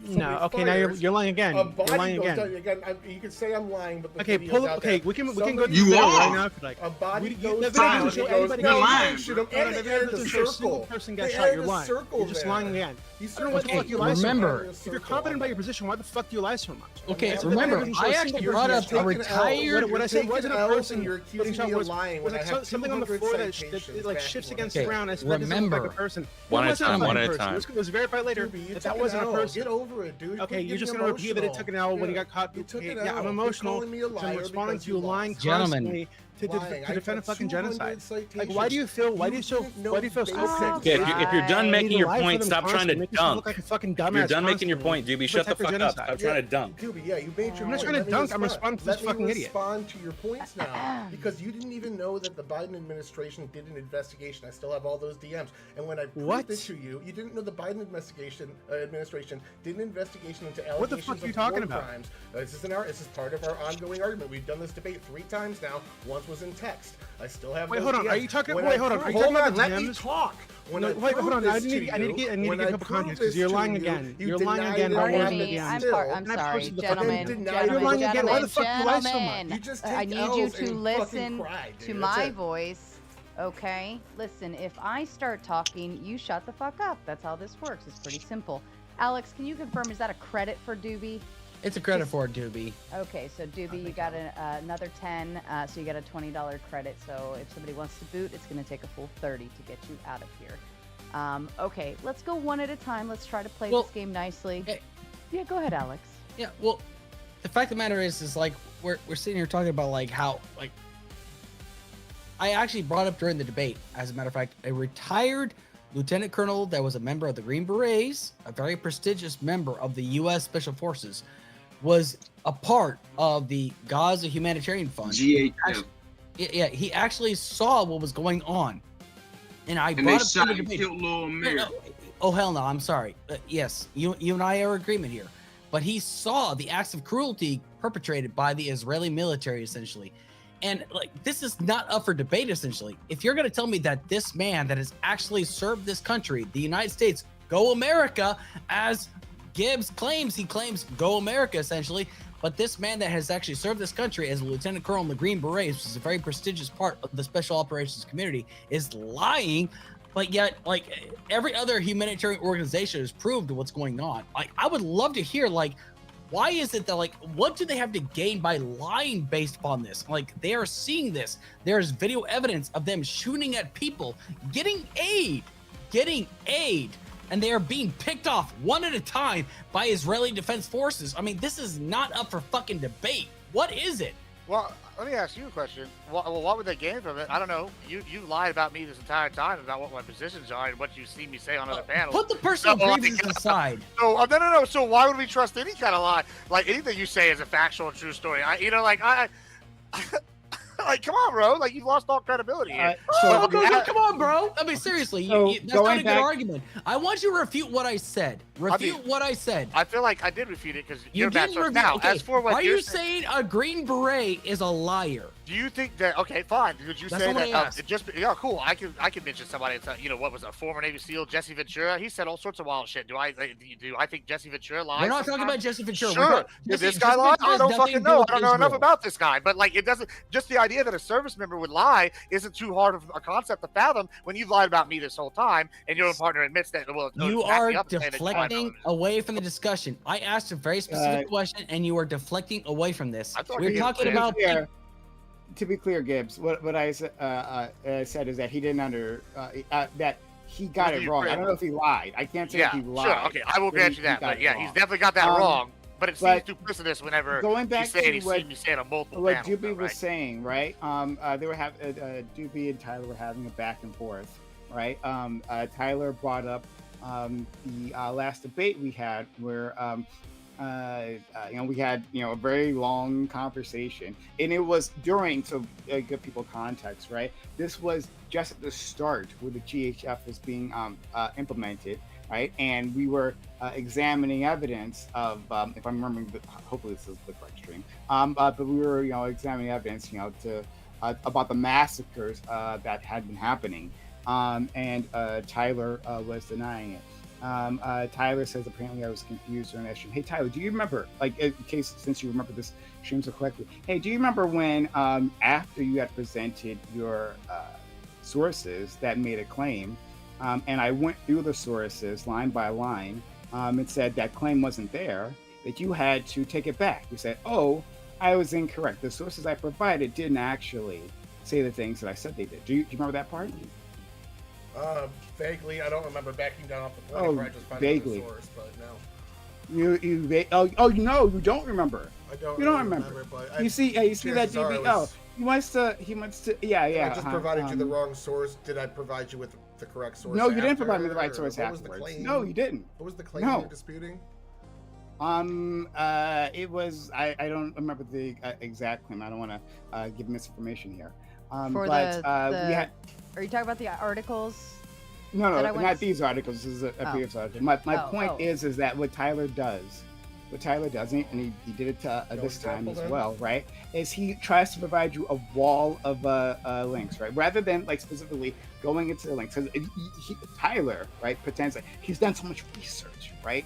And he understands his sources so well. So you ask him, hey, like provide me the source, and where in the source does it say the thing that you say it does, right? Now instead he wants to just provide you a list of links that says, well, you have to go through them all. You do go through them all. They don't provide the information. He goes, I guess it was a mistake, right? After he spends like hours lying about it. So like I said, Tyler's a liar. You can't tell me Tyler's what we're a talking liar. about because what I brought up when I was speaking was the exact thing we were talking about, where you went into one citation looking for multiple. I went through multiple citations. I think you're lying right now. Hey, I just let you do. Hey! I just let you do your little emotional. Hey! You just lied. You just lied right now. I just let you do your little emotional rant because you took another L again, like for the 5th time in a row. But I remember the exact claims you were making. There were 2 shooting incidents, and you thought it was one, and you could not figure out. Ali explained it to you. Fabian explained it to you. I explained it to you. And you could not figure out that we were talking about 2 separate instances and spent an hour reading. And you said, it's not in this source. And I probably just said, okay, here it's in this source because Israel provided video of it. The convoy never shot anybody that day. No, I remember discussion. You just reminded me about the number. I remember. Hold on. Yeah. I'm not finished yet. I'm not finished yet. So the shifting goalpost in Doobie explaining himself, the actual claim was that the food distribution shot at civilians and killed them. And then that turned into an armed group. They're claiming, with no evidence, that an armed group that Israel gave weapons to rebel against Hamas did it. That's the shifting No, that's not true. You're lying again. What the fuck you lie so much? This is what I said earlier.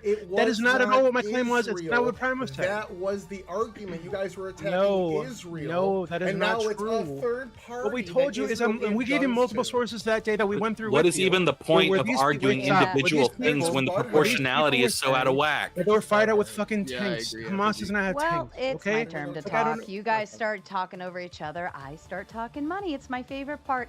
Rocky Shepherd, hello Rocky, how are you tonight? Says Zionism is based on false eschatology. Eschatology, that's what it is. Thank you. Of dispensationalism and futurism. Anybody have a thought to add to that? Based. Someone define those words for me. So I did want to follow up with this. So Mo actually did kind of bring this up earlier, right? It's a false understanding of the scriptures, right? And I'll actually.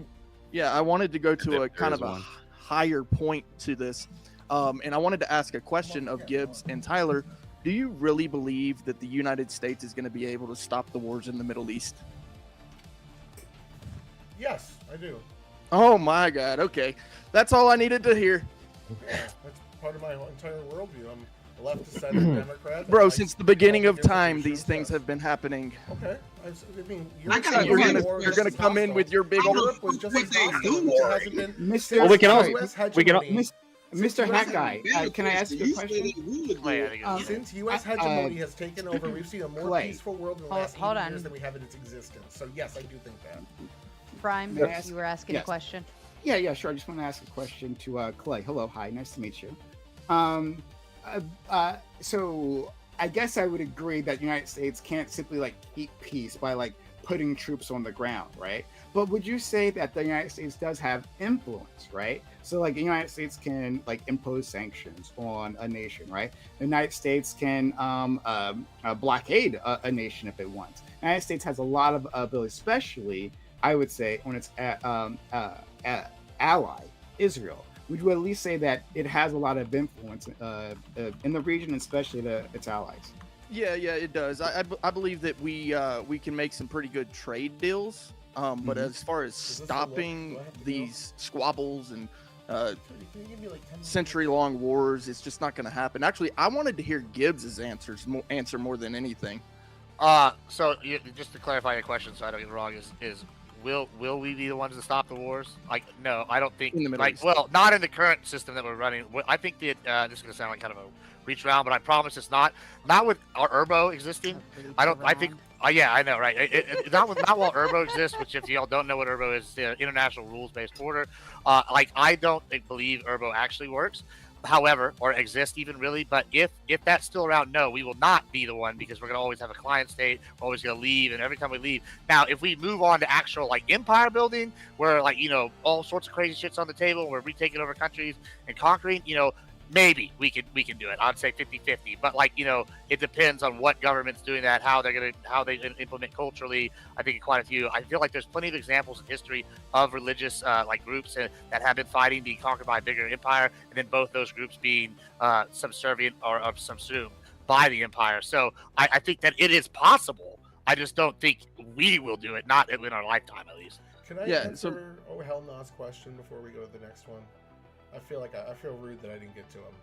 Go ahead. All right. So you asked about the genocide question a while ago. I have it written down so I didn't forget it. You're saying that just because the majority of Palestinians are alive doesn't mean a genocide's happening. What Alex and I came. Let me clarify. Hold on. Let me clarify my question before you get into that. All right. The clarification does not need clarification. Now, listen. If what happened in World War II is a genocide, by definition, this would be a genocide. Because the definition of genocide, nowhere does it say kill all of them. It says in whole or in part. Let me get to the... Would you agree that one person in Palestine is a part of the sum? No, if it's one person, then you're doing a hate crime. There has to be enough grains of sand to form a beach before a hate crime becomes a genocide. But one person would be a hate crime if it was specifically based on their religion, ethnicity, or any immutable characteristics. Do you have a number, Tyler? What number of dead Palestinian children would satisfy that equation? What is the number? I don't have that number, but we for them, it's all of them. Alex and I came to a kind of a mutual conclusion that genocide is somewhat based on intent. So then I went through a bunch of reasons why the actions of Israel don't reflect the genocide. Can I stop you right there? Because in the definition of genocide, it don't say, according to my Google, which I really don't trust because they own that shit now. Yeah. But it says in whole they or in parts. So it don't say nothing in there about all. Or none of this fuck shit lies. I address that. Well, let's be clear about something. I asked about like what is considered morally permissible, and I was actually going down trying to draw consistency from the opponents, and they refused to answer about this because like that's what the definition of genocide actually is. And the thing is like I talked. Okay, yeah, very very cute, Gibbs. But anyway, I was talking about like the fact that like I draw correlation. Talking about like how what happened in Bosnia was considered a genocide, and I was trying to say like how at one point the United Nations considered what was happening in Bosnia as a genocide, and what's happening in Gaza is considered a genocide. I tried to draw the two together, but Gabe's like, oh well, I don't want to play these word games with you. I think it's such a stupid. It's actually talking about consistency, but no, he didn't want to talk about consistency. He just wanted to talk about whataboutisms. He wanted to do Geshkalp, which is exactly what I knew what he was going to do. Is the fact of the matter. That's like kind of like how what he does. He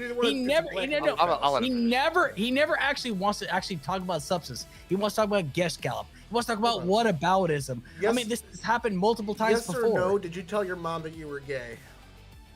Mm-hmm. Okay, can I respond to something else? I would like to respond as well, but I do want to hear what Jimmy has to say. Question. It's not a loaded question. No. Hold on. Who just asked to respond? That was me. I would like to. I just want to. So earlier in my super chat, I mentioned leaked internal Israeli numbers, stating that there was an 83% civilian death rate. And the claim from Tyler was that these were like Hamas